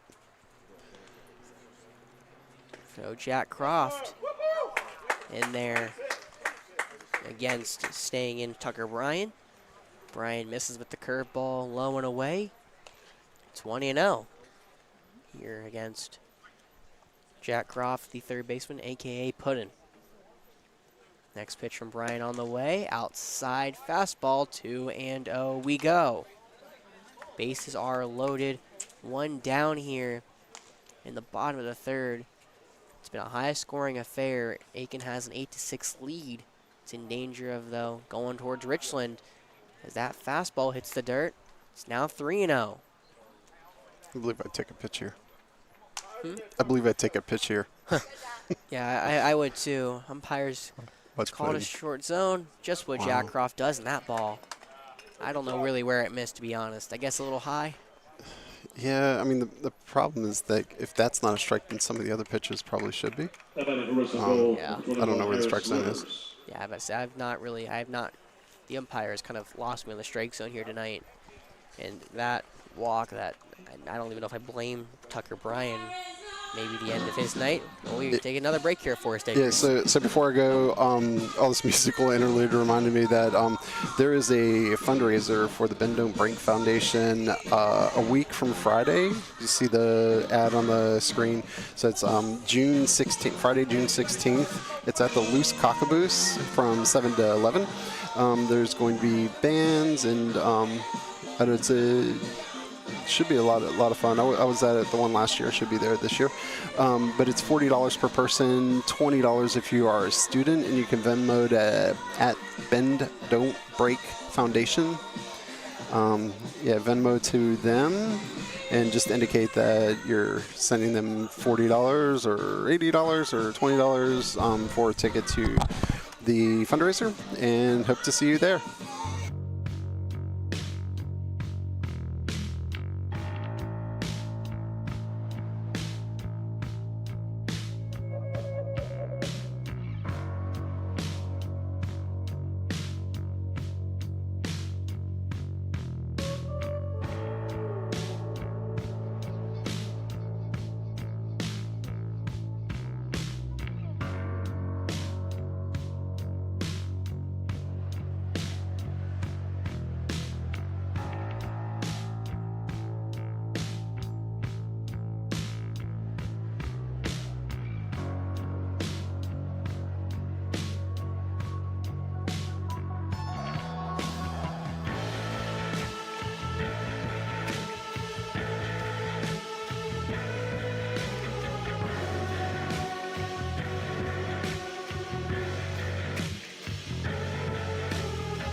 You're back.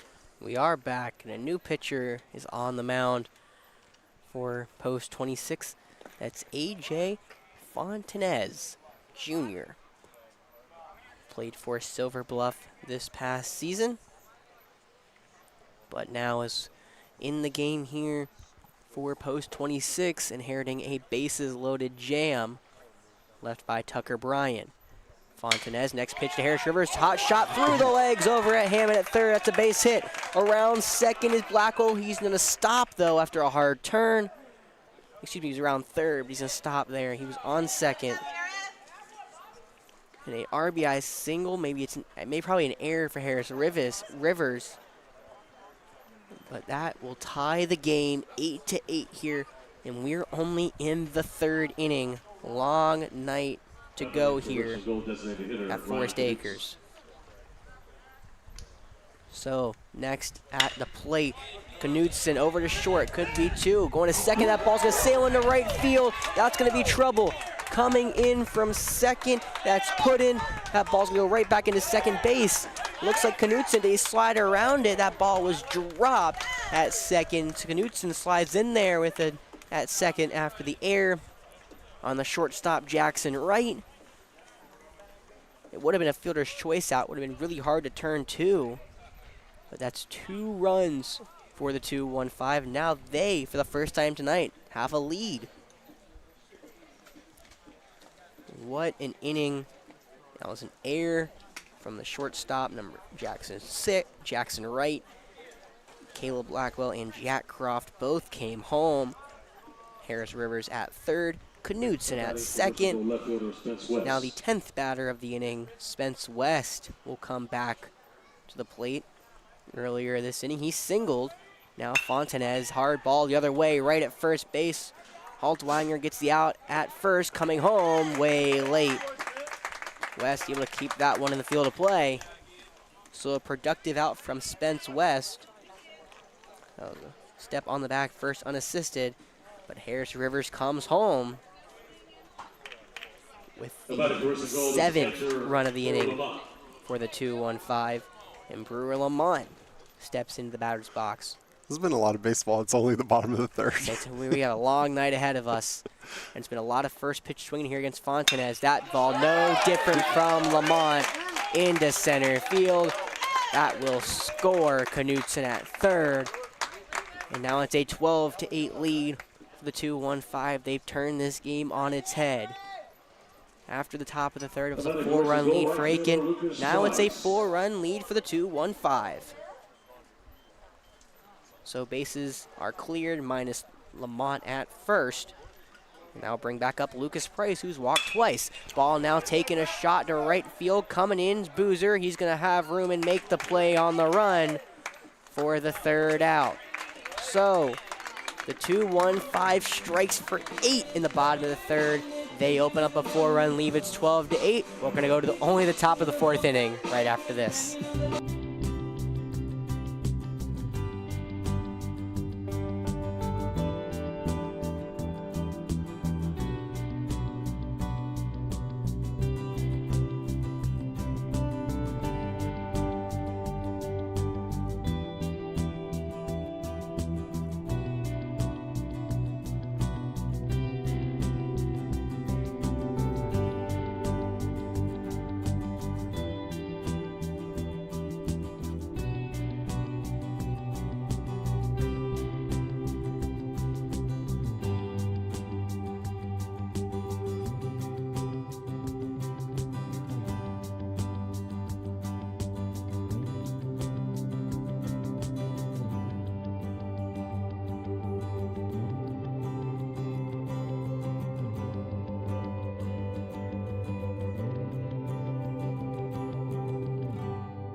All right, top of the 4th inning is here, leading off for Aiken, the 4-hitter Justice Hammett. The 2-1-5 plated now 12 runs on only 6 hits. It's a high pop-up behind the catcher going back. Lamont, he's going to make that play at the backstop. It looked like it was going to be over the net, but it kind of curved back into play. Lafitte is still out there, and 1 pitch, 1 out here in the 4th. We've played an hour and a half of baseball. Those are the kind of skills at catcher that you develop by playing in the Palmetto Baseball League. Oh, okay. glad we are just promoting everything. I mean, Oh, yeah. I mean, understandable. So now, looks like it's going to be a pitch hitter here, I think. Yes, it is a pitch hitter for Aiken. That will be, actually, not exactly sure. It's number 6. Oh, no, it's Trevor Bafford. Excuse me. It's not a pitch hitter. I was mistaken. I am sorry again. Not on my A game tonight, apparently. Trevor Yes. Bafford's still in there, and he's behind 0-1 against Lafitte. Speaking of promoting things, I need to show the Big Red Box commercial at some point during this game for Coach Dorsey. Well, how long it may be true, that ball is going to be taken into right field, and a hit for Trevor Bafford. So Lafitte trying for his longest outing of the summer. Trying to get his 8th out. He'll have to come through. But A.J. Fontanez, he will be hitting in the spot of Blake Boozer. So Fontanez gets his first cracks tonight against Lafitte. Lafitte will step off, though. So we'll take a break. Fontanez was 2 for 15 at Silver Bluff this past season. And he swings through a first pitch changeup, 0-1.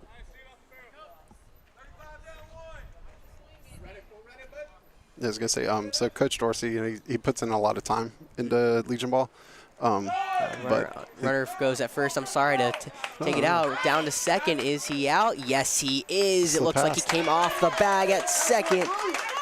Bafford couldn't hold the bag. Brewer Lamont caught him stealing. Now there's 2 down here. Sorry to interrupt. Yeah. So he puts in a lot of his time, but also his company, Big Red Box, puts in money to support these Legion players. For Legion, it doesn't cost the players anything to play. And that is in big part due to Big Red Box. Also, the Jefferson Bates Foundation organization that benefits kids, youth sports programs. They also do some support for Legion Ball. 1-2 pitch here. Curveball, strike 3. Looking. Now a lot of dismay from the fans after a tight strike, so it looks like it got a little open. 4-run lead for the 2-1-5. We'll be right back here at the bottom of the 4th.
We're back at Forest Acres, and we have now hit the halfway mark of the game.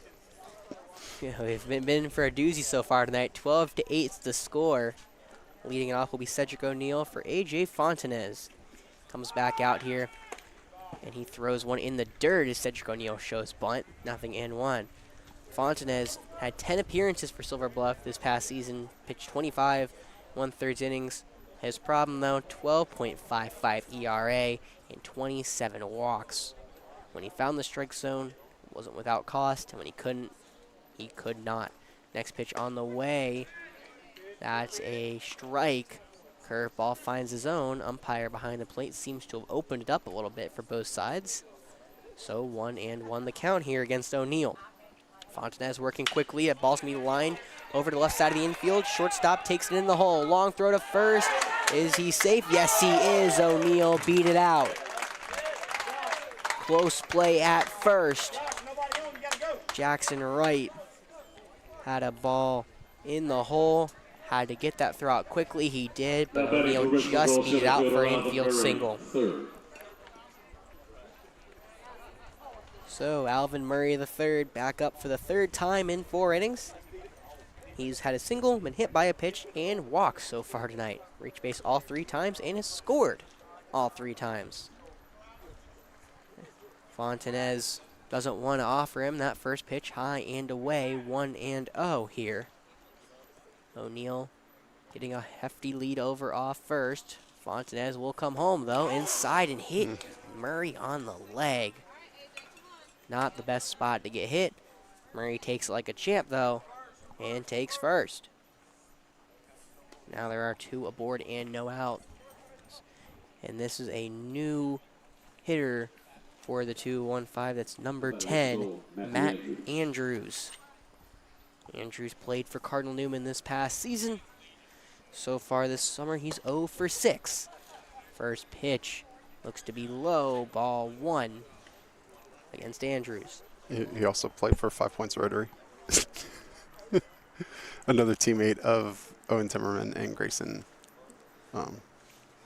Thornton. I just think you just know everybody here. I feel like there's just okay. It's almost it's like I invited everyone. It's like you're like, hey, I used to coach you. Remember me? Yeah. Let's come play for the 2-1-5 this summer. I mean, I guess it's not coincidental since I knew Chris Dorsey at PBL. So. Well, there you go. Well, while we're talking about how you know everybody, Matt Andrews is ahead 3-0 against Fontanez. He's lost the zone here, going low and outside against Andrews. 3-0 pitch. Gino catches the outside part of the zone. Strike 1 against the lefty, Matt Andrews.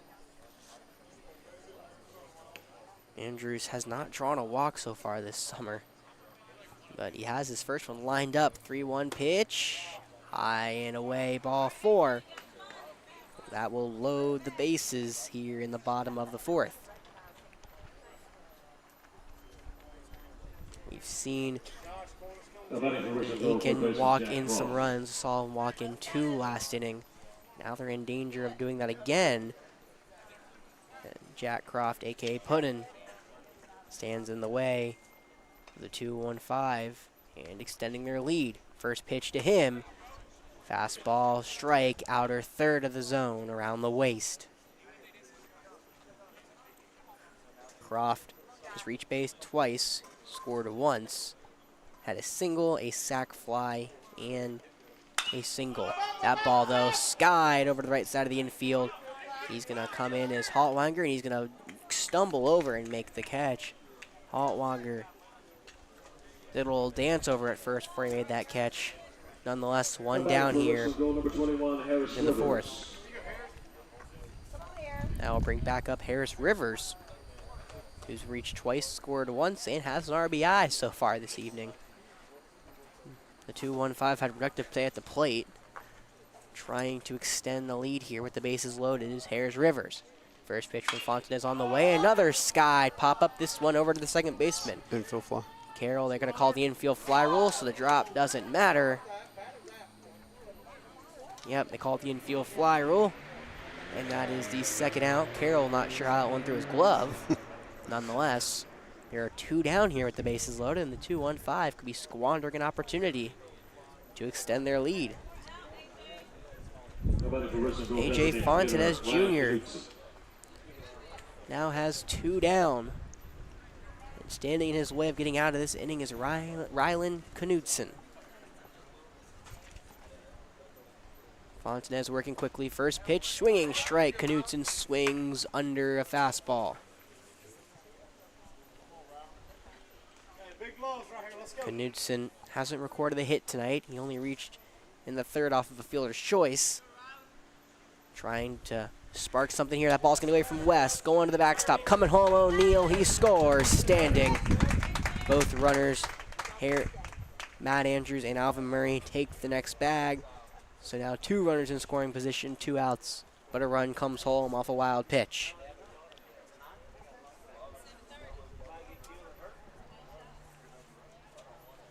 That ball was low, so it's 1-1 to Knudsen. Next pitch, high curveball that doesn't break.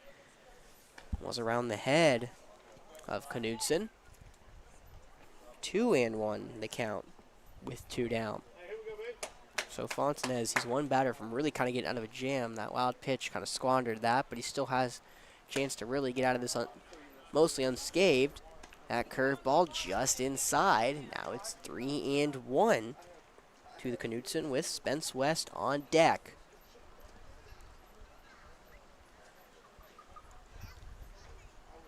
Fontanez comes home, pitch right down Broadway, strike 2.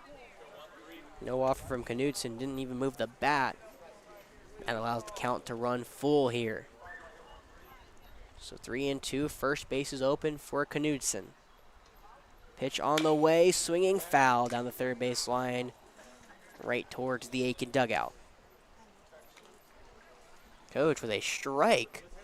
Field the ball, gave a strike back to Fontanez. That was better than a lot of pitches we've seen tonight from either side.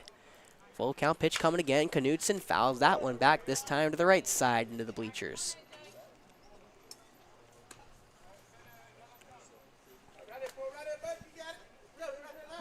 A.J. Fontanez had 7 punch-outs for Silver Bluff this past year. Trying for his first one tonight. Full count pitch on the way. Low ball 4. 2-out walk for Knudsen, but he will go to the open bag at first. It looks like seniors. Florence just scored in the bottom of the 5th, but Richland's up 3-2. Must be added on the top of the 5th. So yeah. The senior team battling over in Florence, and Spence West going to be at the plate, where he takes a fastball inside for a strike here against Fontanez. Yeah. Also, the blue team is taking care of business over West Columbia. They have a 15-3 lead just across the river. Gold team is clinging to a 13-8 lead, and that ball chopped into the Aiken dugout. Spence West is behind 0-2 here against Fontanez. Again, this is Aiken's first game this summer. These players could be a tad rusty coming out. Haven't really been able to play some baseball in a little over a month competitively. 0-2 pitch from Fontanez, low in the dirt. Nice stop by Josh West behind the dish.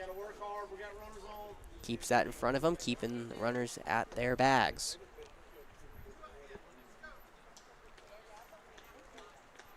Count is now 1-2 here, bottom of the 4th. Fontanez comes home, the pitch, grounded softly over to second, should be a play for Carroll, flips it over to second, that one is held on by right for the 3rd out. But a wild pitch scores 1 for Richland. They open up a 13-8 lead. We'll be right back here for the top of the 5th.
Jack West. So a little positional changes here for the 215's Gold squad. To begin the 5th, Rylan Knudsen, the designated hitter, he goes to the mound to relieve Monty Lafitte, who had 3 beautiful innings in relief, only giving up a 1 run. Alvin Murray, he gave up 3 runs, excuse me. Alvin Murray the third, he will come from center to first, moving Harris Rivers over to third, where Spence West will go. That will take Jack Croft out of the game, and then in the outfield, Matt Andrews stays in the game in right, moving Lucas Price over to center. Caleb Blackwell also stays in the game at short after Matt Andrews took an AB for him. So running down the list, after all that, Knudsen is behind Josh West 2-0, and curveball doesn't break, so it's now 3-0. It is the 7, 8, and 9 hitters for Aiken in the 5th. Josh West trying to start something here for post 26, and he gets a leadoff walk off 4 pitches. Coming to the plate for Aiken, first baseman William Haltewalker. That will bring up William Haltwanger. Haltwanger has a single and a walk so far this evening. Before he takes the dish, though, we're going to see a courtesy runner for the catcher. Looks to be number 42 for post 26. I'm not exactly sure who that is. No, at the moment, I'm sure I'll get an update here in a second. Right now, Haltwanger at the dish, trying to provide some offense for Aiken. Knudsen, high and away fastball. Was it a pitch out? It may have, I don't think so, because the catcher. Yeah, the catcher wasn't getting Lamont up. didn't set up that way. More like he reacted to it. So I don't think it was a pitch out. And now that pick off to first. Not in time. I'm currently trying to figure out who it is over on first. There's not a 42 in the lineup card. That may be Landon Kirkbride. That's who it is. Landon Kirkbride over at first. There's the courtesy runner for Josh West. Haltwanger at the dish. Takes one low and away. And Knudsen hasn't found the zone. And we're going to have a quick come out for the pitching coach here to talk to Knudsen, who has thrown 6 straight balls to begin his outing.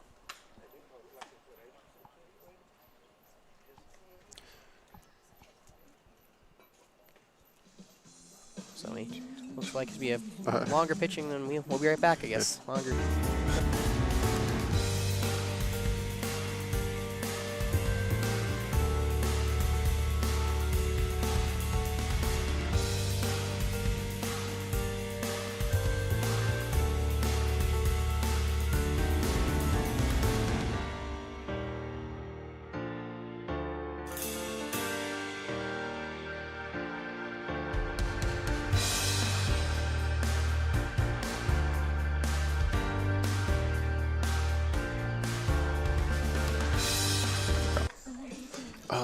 It's still playing. Yeah. Stop All playing. right, well, Okay. after a quick mound visit, Knudsen still out there, trying to find the zone. Pitch number 7 from him on the way. That ball's over Haltwanger's head. Now it's 3-0. He has not found the zone against Aiken. Really needs to do so here. Does not want to rally in the 5th. You've seen offense from both sides. Next pitch, that curveball will get the zone. Outer third, strike 1 for Knudsen. First strike he's thrown in 8 pitches. Trying to string a couple together here. Runner on first doesn't have a big lead. Pitch home, away, ball 4. And that's a 5-pitch walk after the 4-pitch walk to William Haltwanger. Nolan Atkins, the right-handed left fielder for Aiken. He'll step back into the dish here. He has walked twice tonight in the 3rd and the 1st. He's come around to score in the 3rd, but he's left stranded at first in the 1st inning. Now, Knudsen will try to deal to him when that pitch is inside, running in on the hands of Atkins. It's 1-0. the count. Knudsen looking back at second. Now sets his sights on home. Fires. Inner half of the zone. Strike one. Big strike there from Knudsen.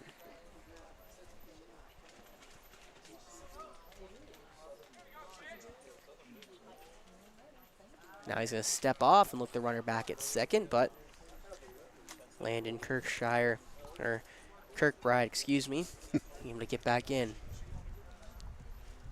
1-1 pitch coming home. Knudsen outside fastball, 2-1.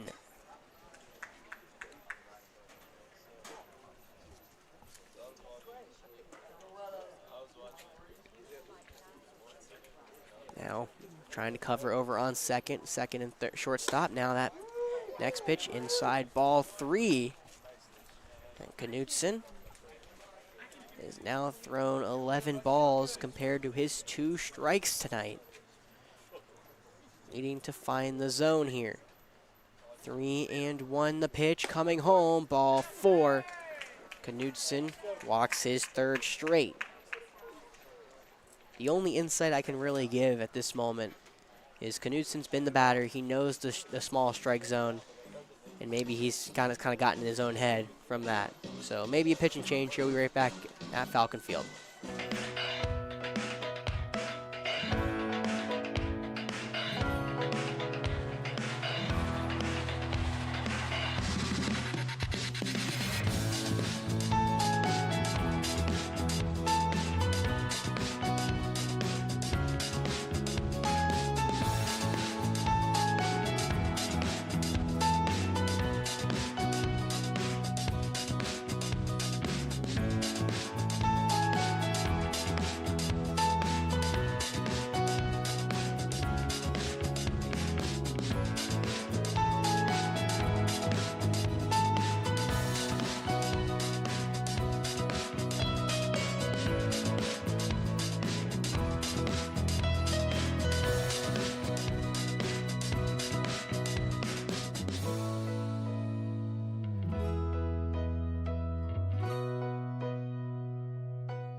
Top of the order is at the plate for Aiken. That's Jackson Wright. He will be facing new pitcher for the 2-1-5, Cedric O'Neill, who's making his Legion Ball debut here tonight on the mound. Him and Knudsen are just going to switch spots. So Knudsen will stay in the game at second. And O'Neill trying to get some big outs here for the 2-1-5. That goes to the backstop. A runner at third breaks for home. Ball not in time. Sliding in, Kirkbride home. Cuts the Richland lead now from 13 to 9. Or now makes the score 13 to 9.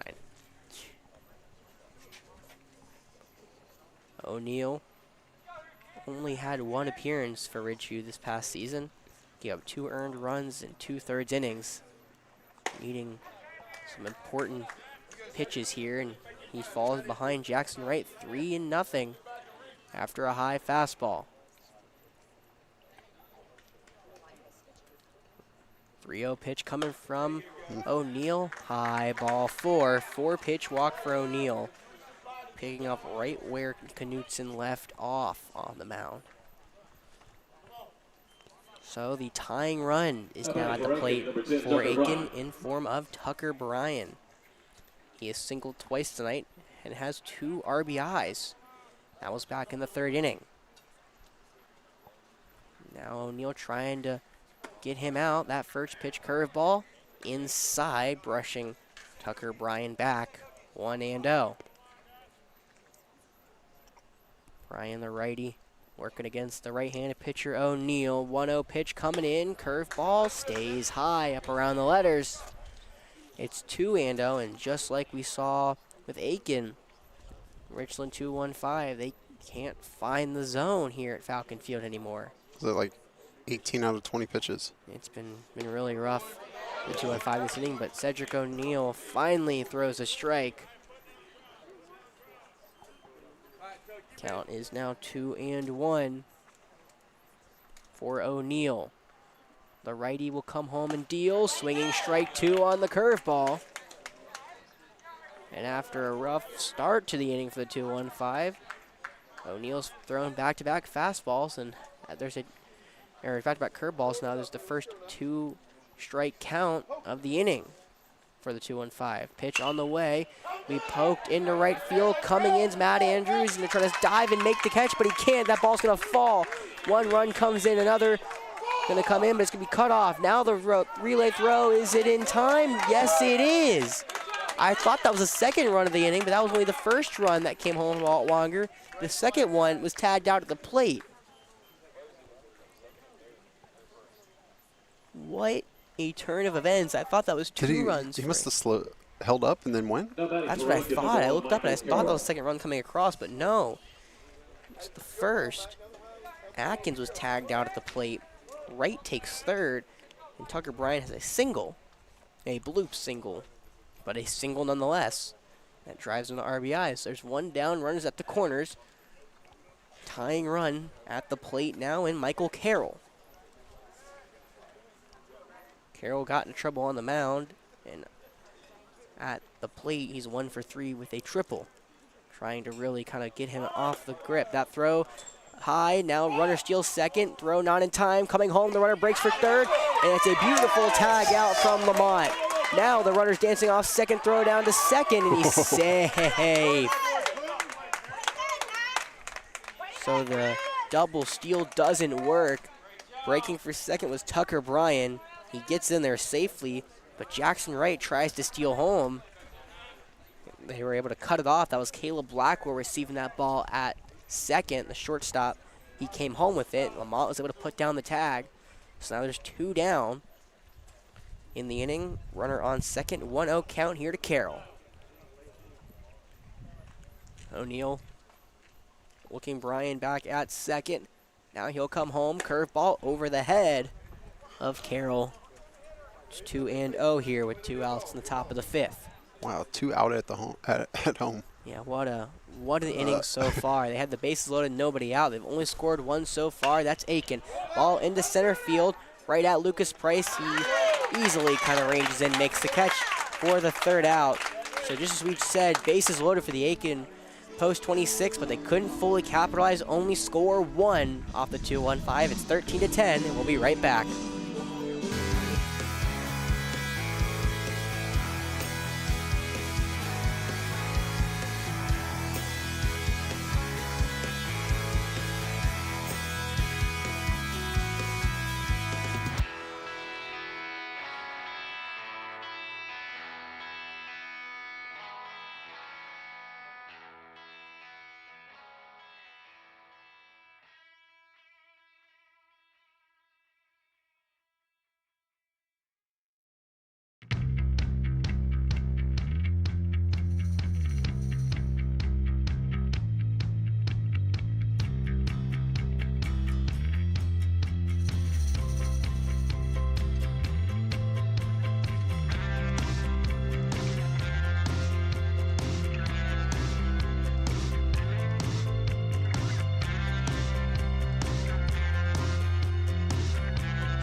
So my rough night continues. The Aiken post 26. They scored 2 in the last inning, not 1.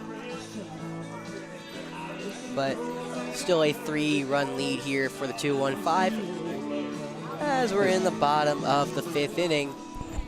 We've been here for 2 hours and 12 minutes so far tonight, and the end is nowhere in sight. Brewer Lamont will lead it off here against AJ Fontanez. Bottom of the 5th. First pitch way high above the head of Lamont. It's 1-0 here. Lamont, the catcher, had a very impactful and very busy inning last in the top half. He tagged 2 people out at home, keeping that 3-run lead for the 2-1-5.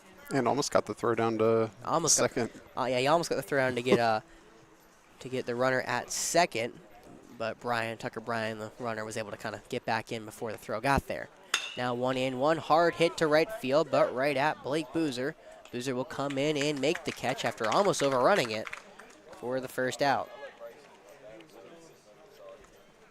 There has not been a clean inning here for Aiken so far tonight. The 2-1-5 have had 1 clean inning. That was the second inning for them, 1-2-3 from the feet. But the least batters in an inning for Aiken so far was 7 in the first and the 4th innings. Now it's Lucas Price. They scored 0 in the 4th. I like the amount of batters in an inning. We've also scored every inning, so. Yeah. So yeah, they have the amount of batters they've had 7. So trying for like just more of a clean-ish inning. You know, they've had trouble on the base pass all night. Lucas Price fouls one back, 1-1.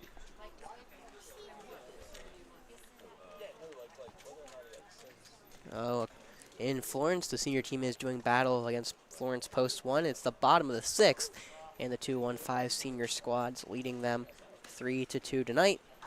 Over for the AAA blue side, they were across the river, and they are currently blowing out West Columbia 22-3 in the bottom of the 3rd inning. Right now, they are about 5th. 5th, okay. Yeah, my rough night is just. So it should be over in. Oh, yeah, I think so. Momentarily. Momentarily is correct. Goal 2-1-5. Fontanez behind 3-1, and that was ball 4 low. 1-out walk for Lucas Price, his 3rd walk of the night.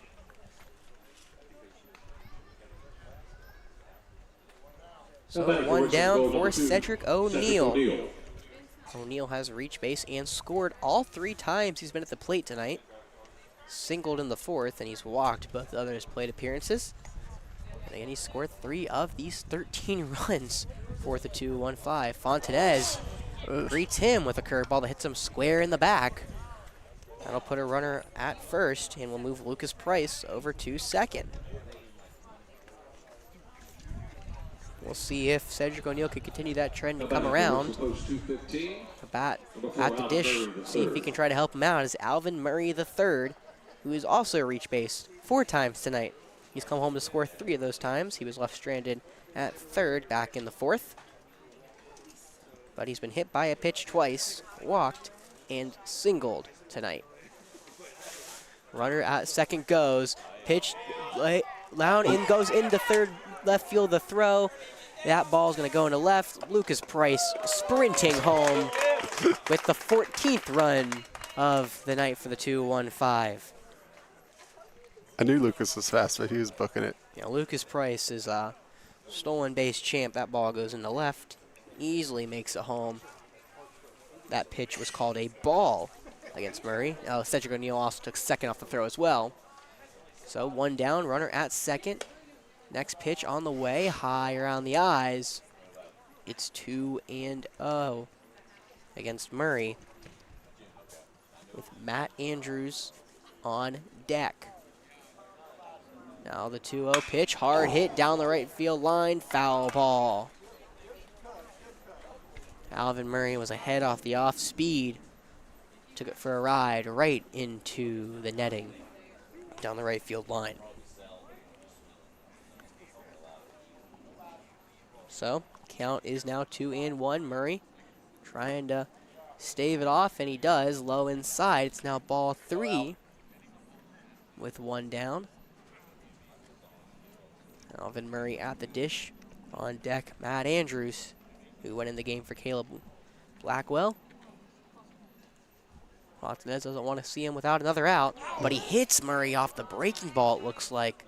Another shot to the leg for Murray. Tosses that bat aside, looks like he's okay. And he will take up first. It's the 3rd time Alvin Murray's been hit by a pitch tonight. Looks like it's going to be Fontanez's night. As the Aiken, this is their 3rd pitcher of the night. We'll see if they have anyone else in the tank or if it's just Fontanez's to go. So Matt Andrews back at the dish. Came in for Caleb Blackwell last inning and drew a walk, but was left stranded at second. Fontanez first pitch to him in the 5th. High fastball for a ball.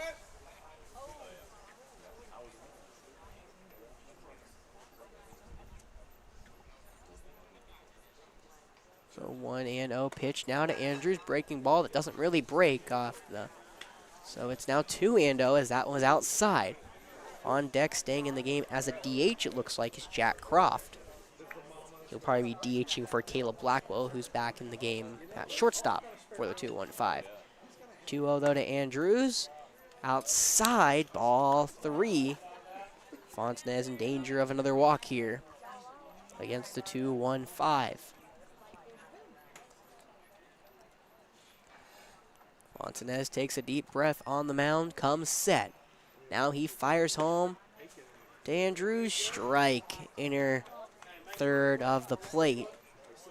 Finally throws one against Matt Andrews. Yeah, the ball's just like all over the place. He's a wild one. 27 walks in his high school last year. And that's another one for him tonight. Ball 4 outside. That is Fontanez's 4th walk he has relinquished. And that one will load the bases. Yeah. Coach coming out. Yep. That may be all for Fontanez. We'll see if they try to give it to anyone else, but pitchers are running thin over there for Aiken. And in the strike zone's not getting any bigger. Yeah, while they talk, I want to bring up the flyer for the Bend Don't Break Foundation again. This is a fundraiser. It's happening next Friday, June 16th at the Loose Cockaboose, if you're interested in going. Tickets are $40 per person or $20 per student, and you can pay for those by paying on Venmo to @Bend Don't Break Foundation. And just in the comment, make sure you let them know that you want a ticket or 2 or 3. And that is next Friday.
goal number 7, Jack Croft.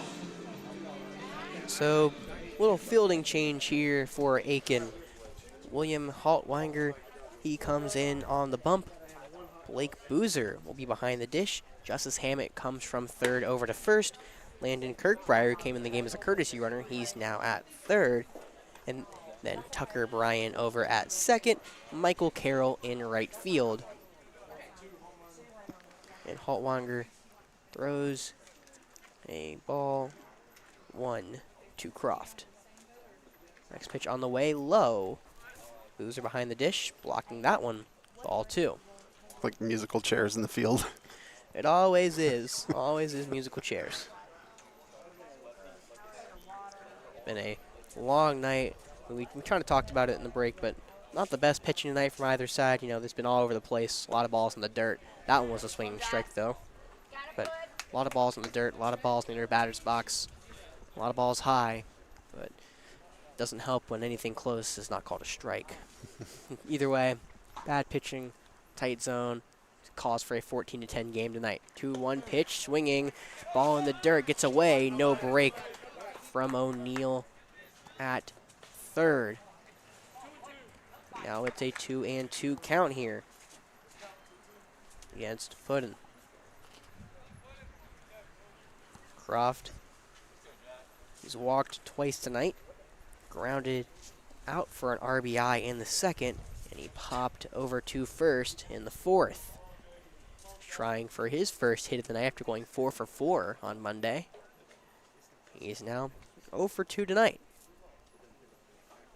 See if he can break Haltwanger. 2-2 pitch coming in. Ball in the dirt. That's going to get away. O'Neill breaks for home. He will get in without a throw. Both runners move up a bag. So second and third one out. 15-10 lead now for the 2-1-5.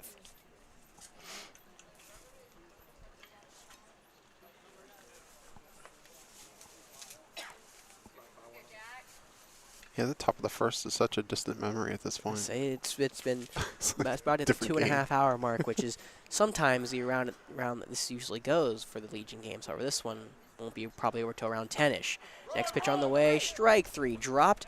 Be the throw down to first since there was no one on first in time. So Jack Croft goes down swinging. 2 away now in the bottom of the 5th. Bringing back up Harris Rivers.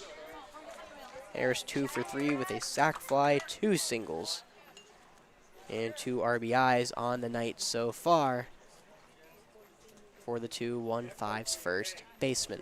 Looking for 2 more right here, though, against Haltwanger. His first pitch, ripped into left field. That's going to get down for extra bases. It looks like one comes home. Runner from second will come around safely, and Harris Rivers slides in safely with a double. 17-10 now goes the lead for the 2-1-5. Now batting for Richland goal number 13, Ryan Knudsen. Rylan Knudsen comes back to the dish. He pitched for a little bit. Now he's playing second for the 2-1-5's gold team. He's reached base twice off a fielder's choice and a walk, but has yet to record a hit, just like Croft. That first pitch high, breaking ball didn't break. We'll get to the backstop. Harris Rivers wisely takes third.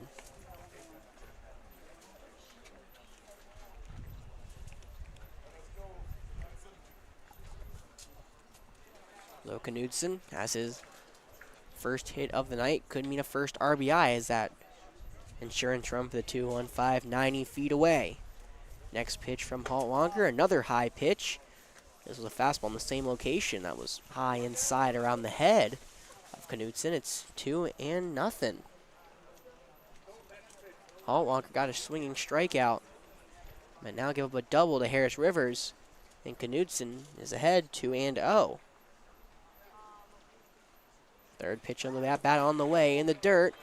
Able to block it, though, is Boozer behind the dish, keeping Harris Rivers stationary at third. It was a heck of a job by the catcher keeping that in front. It was. We saw Josh West be so phenomenal behind the dish for so long, and then Boozer's come back, and I mean, you can block one, but that was still a great block from him. 3-0 pitch on the way, right down Broadway, strike 1.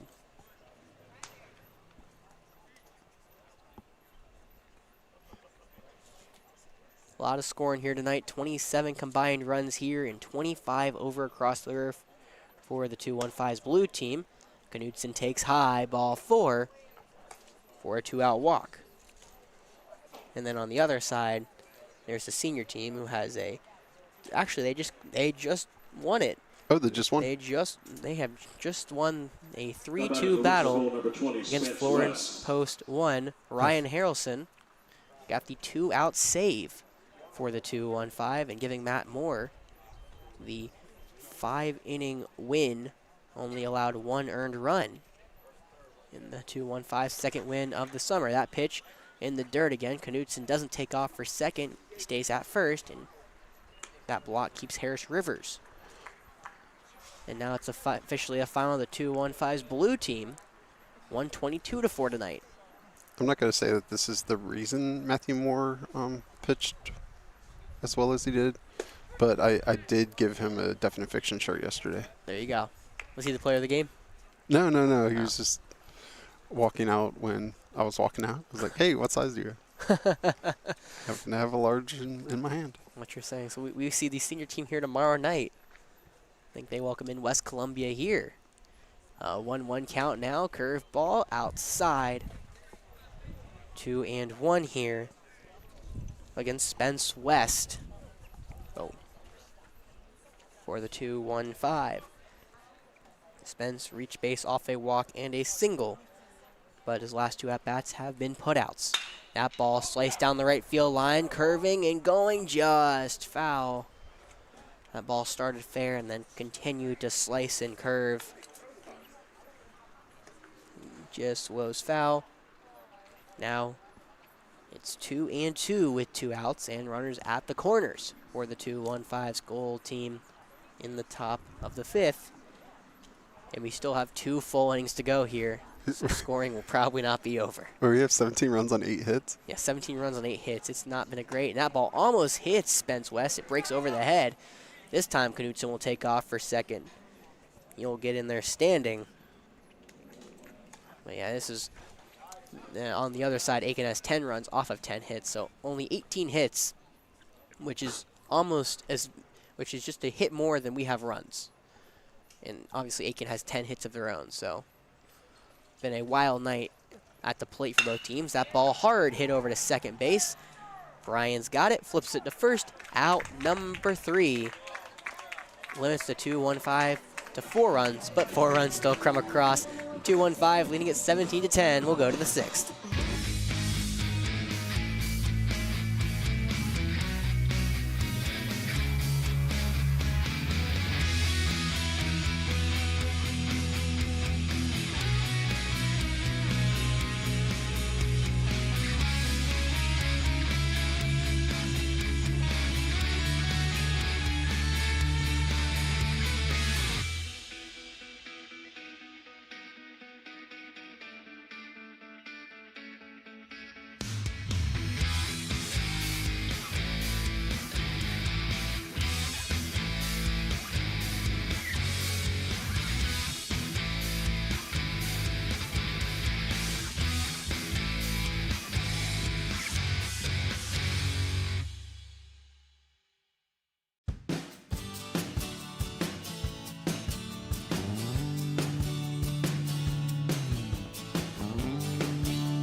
top of the 6th. Here we go. Spence West on the bump. Another little merry-go-round here for the 215's defense, so give me a second. It's Lucas Price in left, Alvin Murray in center, Matt Andrews in right.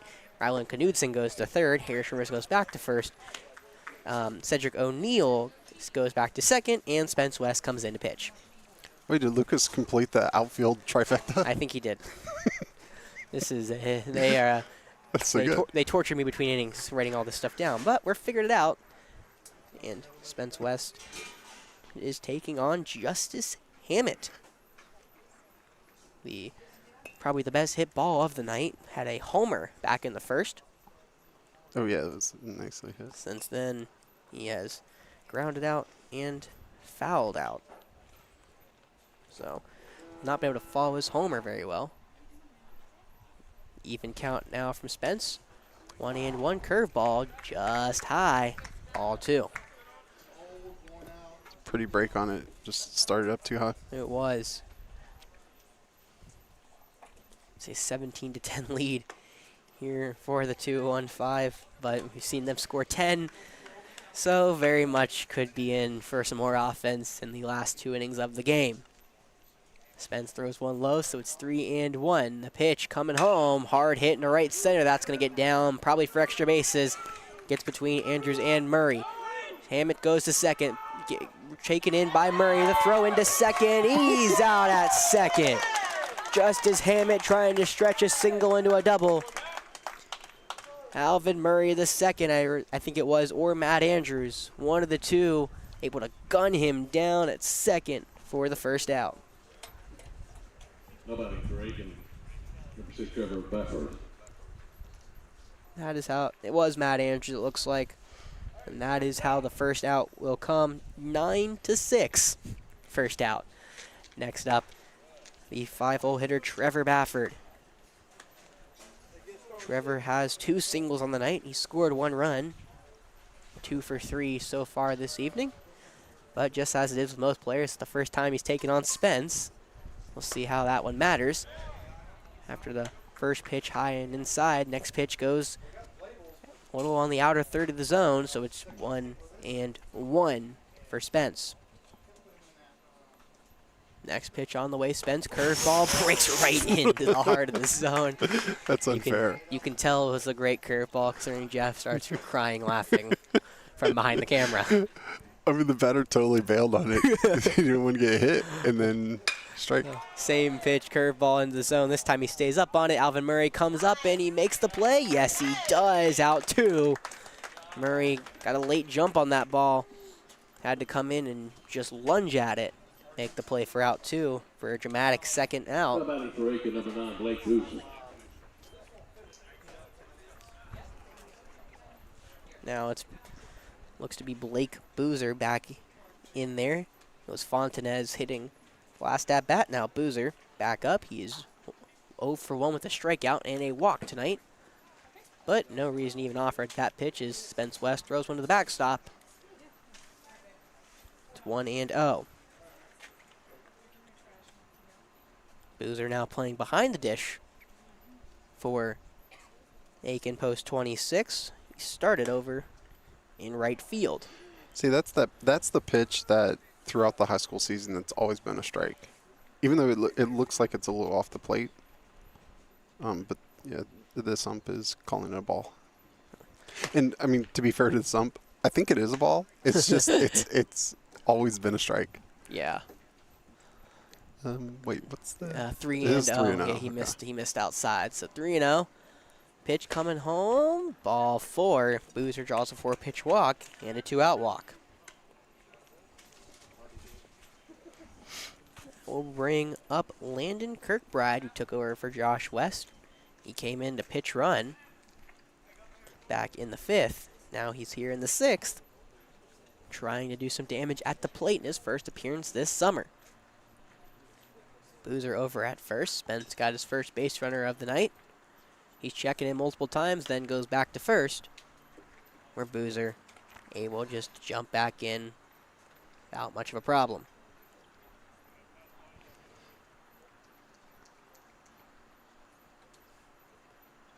Boozer now comes set and goes home. Curveball That was That's a great strike. leaping curveball. Guess was inside.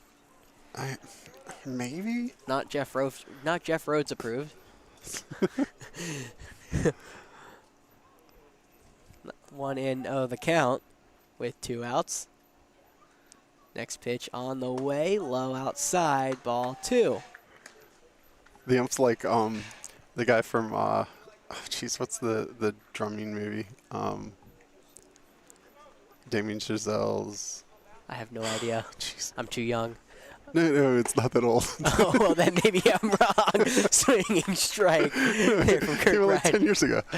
The drumming movie? What drumming movie came out 10 years ago? It's I don't know. It's one of my son's favorite movies. Is it a kid's movie? No, Oh, well, I have no idea. with 2-1 pitch, hard hit ball to third. Knutson's got it. He's only go at first, and he gets the out for the 3rd out. Spence West, relatively clean inning, 4 up, 3 down.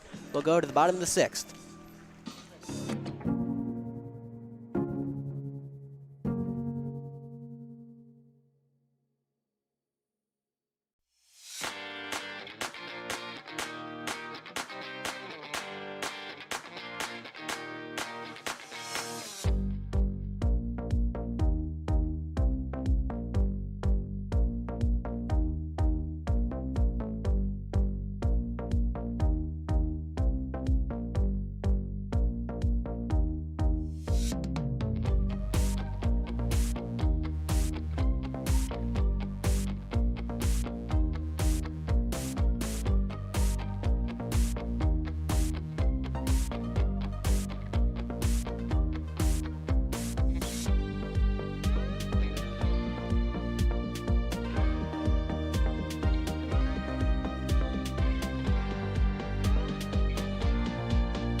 all right.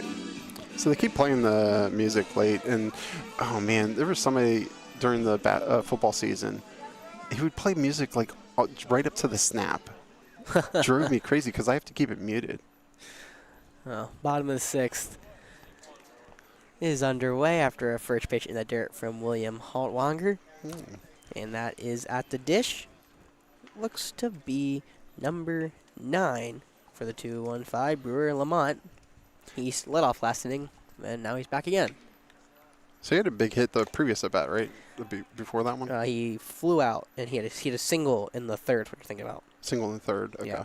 He flew out to right or center field. Okay. Yep. So, but yeah, we figured out the movie with Whiplash. Yeah, Whiplash. I have not seen.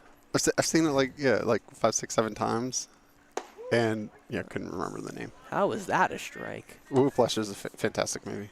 Curveball looked low, but it was called a strike on the inside corner, so 1-2 here against Lamont. But yeah, so the umpire reminded me of Whiplash. Reminded me of J.K. Simmons. Ooh, wait. Down the right field line, hooking and going foul. Yeah, just like pitch looks perfectly fine as a strike. the umpire's like, not my tempo. It's been when we just opened up the strike zone there against Brewer Lamont, that pitch was looked a little inside and low, but We're approaching the 3-hour point. yeah, we gotta say it's been a very long night for the two of us. Somehow, surprisingly, I may be getting better as time going on, but you're definitely not getting any more spry. Oh, hold on. Wait, tell me. Yeah, we started at 7. Yeah, we started at 7, so yeah, we are at 2-hour, 45-minute mark. We at least have this bottom of the inning and then the next top of the inning to go, barring some late inning heroics from the Aiken post 26. Next pitch, curveball, strike 3. Looking, drop third, strike. Boozer down to first, 1 away. Yeah, that was the same spot for the not my tempo. Not my tempo. I mean, it's a late breaking curve that hits the inside part of the plate. It should be a strike. It was this time. Number 6, Roland Boyd. So, pitch hitter for Lucas Pride. That's Roland Boyd in there for the 2-on-5. The Ridgeview student, 1 for 2 at the plate so far this summer. Got much more of his action on the mound, which included a 3-inning performance with no earned runs back on Monday to help secure the Gold team's first win of the summer. Now he's facing William Haltwanger, who has just thrown 2 straight, 1 inside, 1 low for 2 straight balls.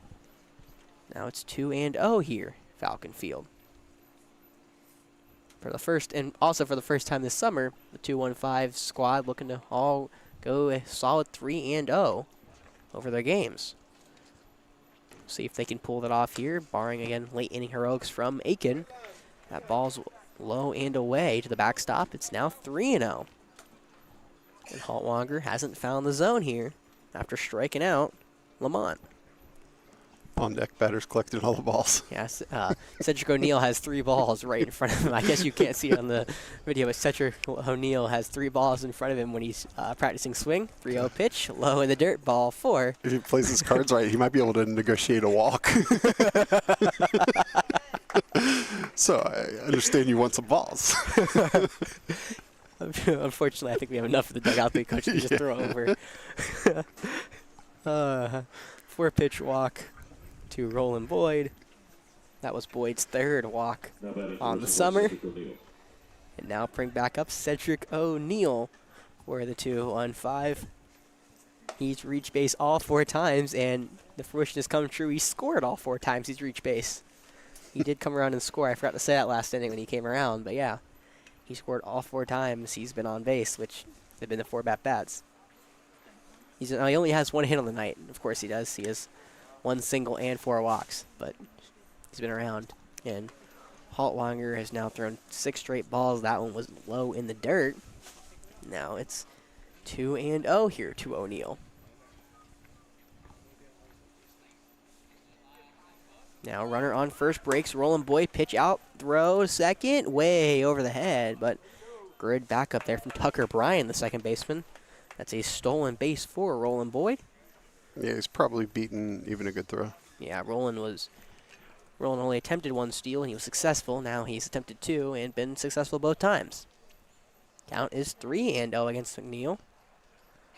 Coming home, low inside, ball 4. O'Neill draws the walk. Roland Boyd breaks for 3rd, though, and he's in there safely standing.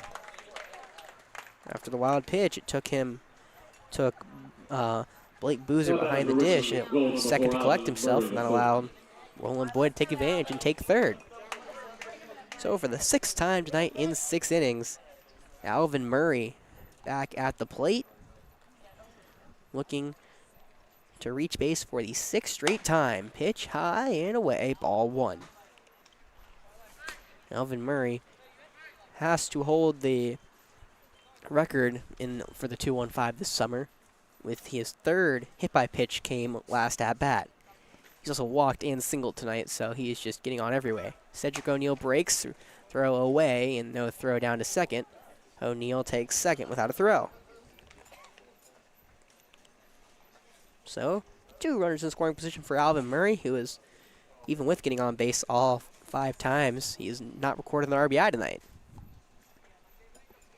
2-0 pitch coming home, low in the dirt.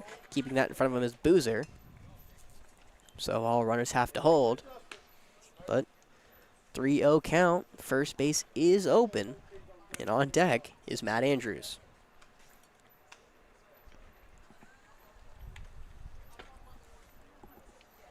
This is a game-winning run at the plate.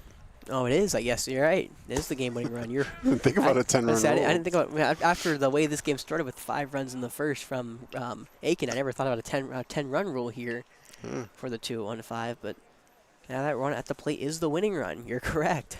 I completely lost sight of that. Ball hit hard to second. Brian comes in, fields it, and now he drops it, and that will allow Murray to reach on an error and allow a run to come home and score without an out. So an error from Tucker Bryan. He bobbled it not once, but twice. Alpha Murray scurried to first. Roland Boyd came home. Cedric O'Neill went to third. Now the winning run for the 2-1-5 on second, looking for their first run rule of the summer. First. He's still on the first, you're right. He could be going to second in a second. Maybe I'm speaking it a little earlier. Speak it into existence. Potentially. At the dish is Matt Andrews. Andrews came in the game for Caleb Blackwell back in the 4th. He has been walked twice. Now Murray goes off for second. That throw inside, going to get away from the catcher, but O'Neill doesn't come home. So I was right. Alvin Murray is now at second. So the winning run is at second. You made this happen. You're welcome. Look, it's been a long night for I think both of us. Yeah. We're closing in on the 2-hour mark. Yeah, it's nice that we got the 18th run without adding to our 8 hits. Exactly. We were 18 runs on 8 hits. There's only been 19 total this game, and there's been 28 runs. Next pitch high. It's now 3-0. It's Matt Andrews at the dish. On deck, Puddin, Jack Croft. You'll have a chance to end it. So will Matt Andrews. Haltwanger trying to come up at least one more time for the Aiken order. 3-0 pitch coming home. Low and inside, ball 4. No movement from either runners. So it's now bases loaded with 1 out in the bottom of the 6th. And also Matt Andrews' 3rd straight walk. And now we're going to see Justice Hammett. He'll come over to talk to Haltwanger, who is now all of a sudden, after striking out the first batter, proceeded to walk the next 4. Hey, unpaid sponsorship. Just remember, if you're looking for a nice place to have a meal, go out to Boykin to the Mill Pond Steakhouse. Still waiting for my steak.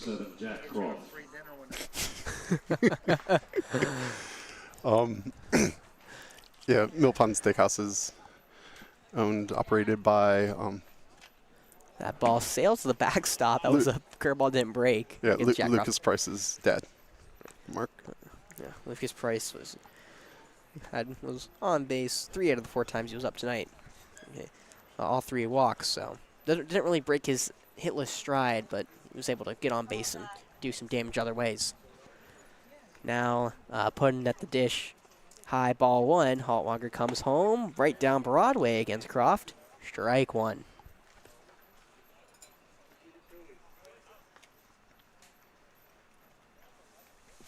So this game was back and forth early on, and now it's become a one side of the fair with the 2-1-5 having the 8-run lead. Haltwanger trying to just preserve the run rule, and he gets Croft swinging. It's now 1-2 against the new designated hitter for the 2-1-5. And then again on deck is Harris Rivers. He'll also have a chance to end it if it gets that far. 1-2 pitch coming. That one is low in the dirt. Boozer keeps it in front of him, making the runners hold.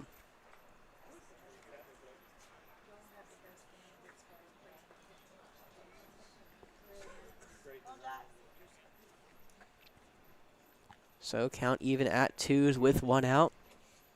Haltwanger trying to get a strikeout here. Low in the dirt again to the backstop. 2-1-5 all holds firm at the bags. So it's now a full count pitch with 1 out. There's nowhere to put Puddin. Well, we may see, no, we probably wouldn't see the runners in motion. But potential still there for a run to come home. 3-2 pitch, inside, ball 4. That one just missed. And now some of the players in the field are not happy. Most notably Justice Hammond over at first. How about a direction goal number 21, Harris? Now we're going to see a quick mound visit here. Harris can end this with a walk. Yeah, the winning run for the 2-1-5 is at third. Oh yeah, I guess while we're at it, let me remind one more time. I'll be reminding people tomorrow night as well. Bend Don't Break Foundation is having a fundraiser, a band party next Friday, the 16th at the Loose Cockaboose. If you are available, please make it. You can buy tickets. You see at the bottom of the screen. You might have to squint, but $40 per person, $20 per student. Venmo to at Bend Don't Break Foundation if you're interested. Looks like we have a new pitcher here for the Aiken Post 26. We'll be right back at Forest Acres Field.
Number 21, Harris Rivers. So, pitching change for Aiken. That's the shortstop, Jackson Wright. He's in on the mound, replacing William Haltwanger, who goes to first. Harris Rivers trying to end this game with one swing of the bat. Fouls one off. Strike one. Another little pitching change.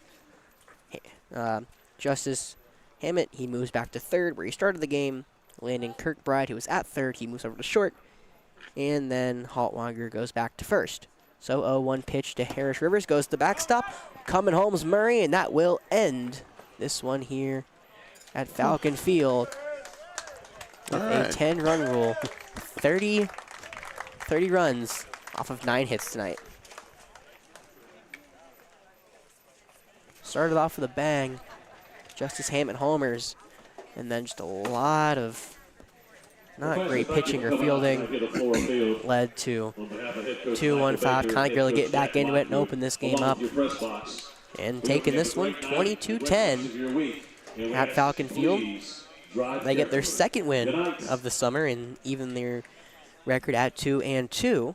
We'll see if the senior team can do the same thing tomorrow and even their record at 3-3 when they welcome in West Columbia here to Falcon Field tomorrow at 7 o'clock. Tomorrow at 7.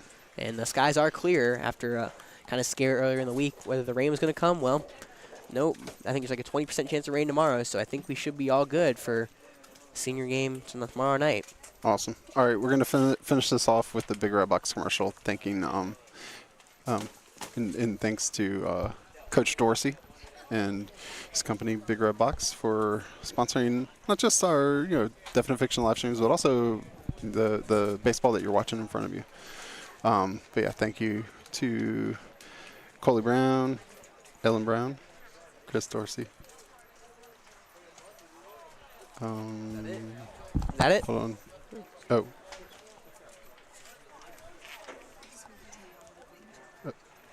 Thanks.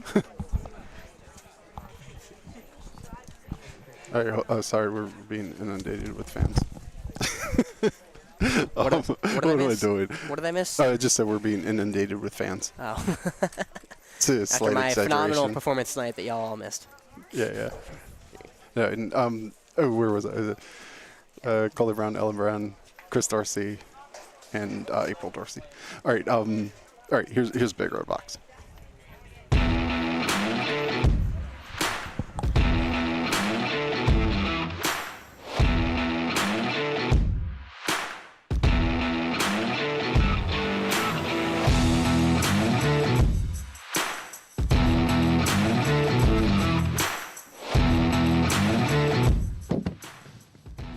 What you know good, Dumpster Jesus?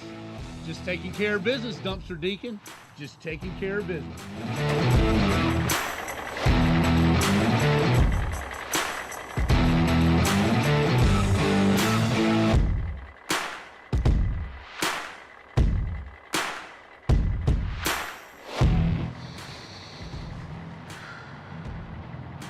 I love the smell of diesel in the morning. Smells like victory.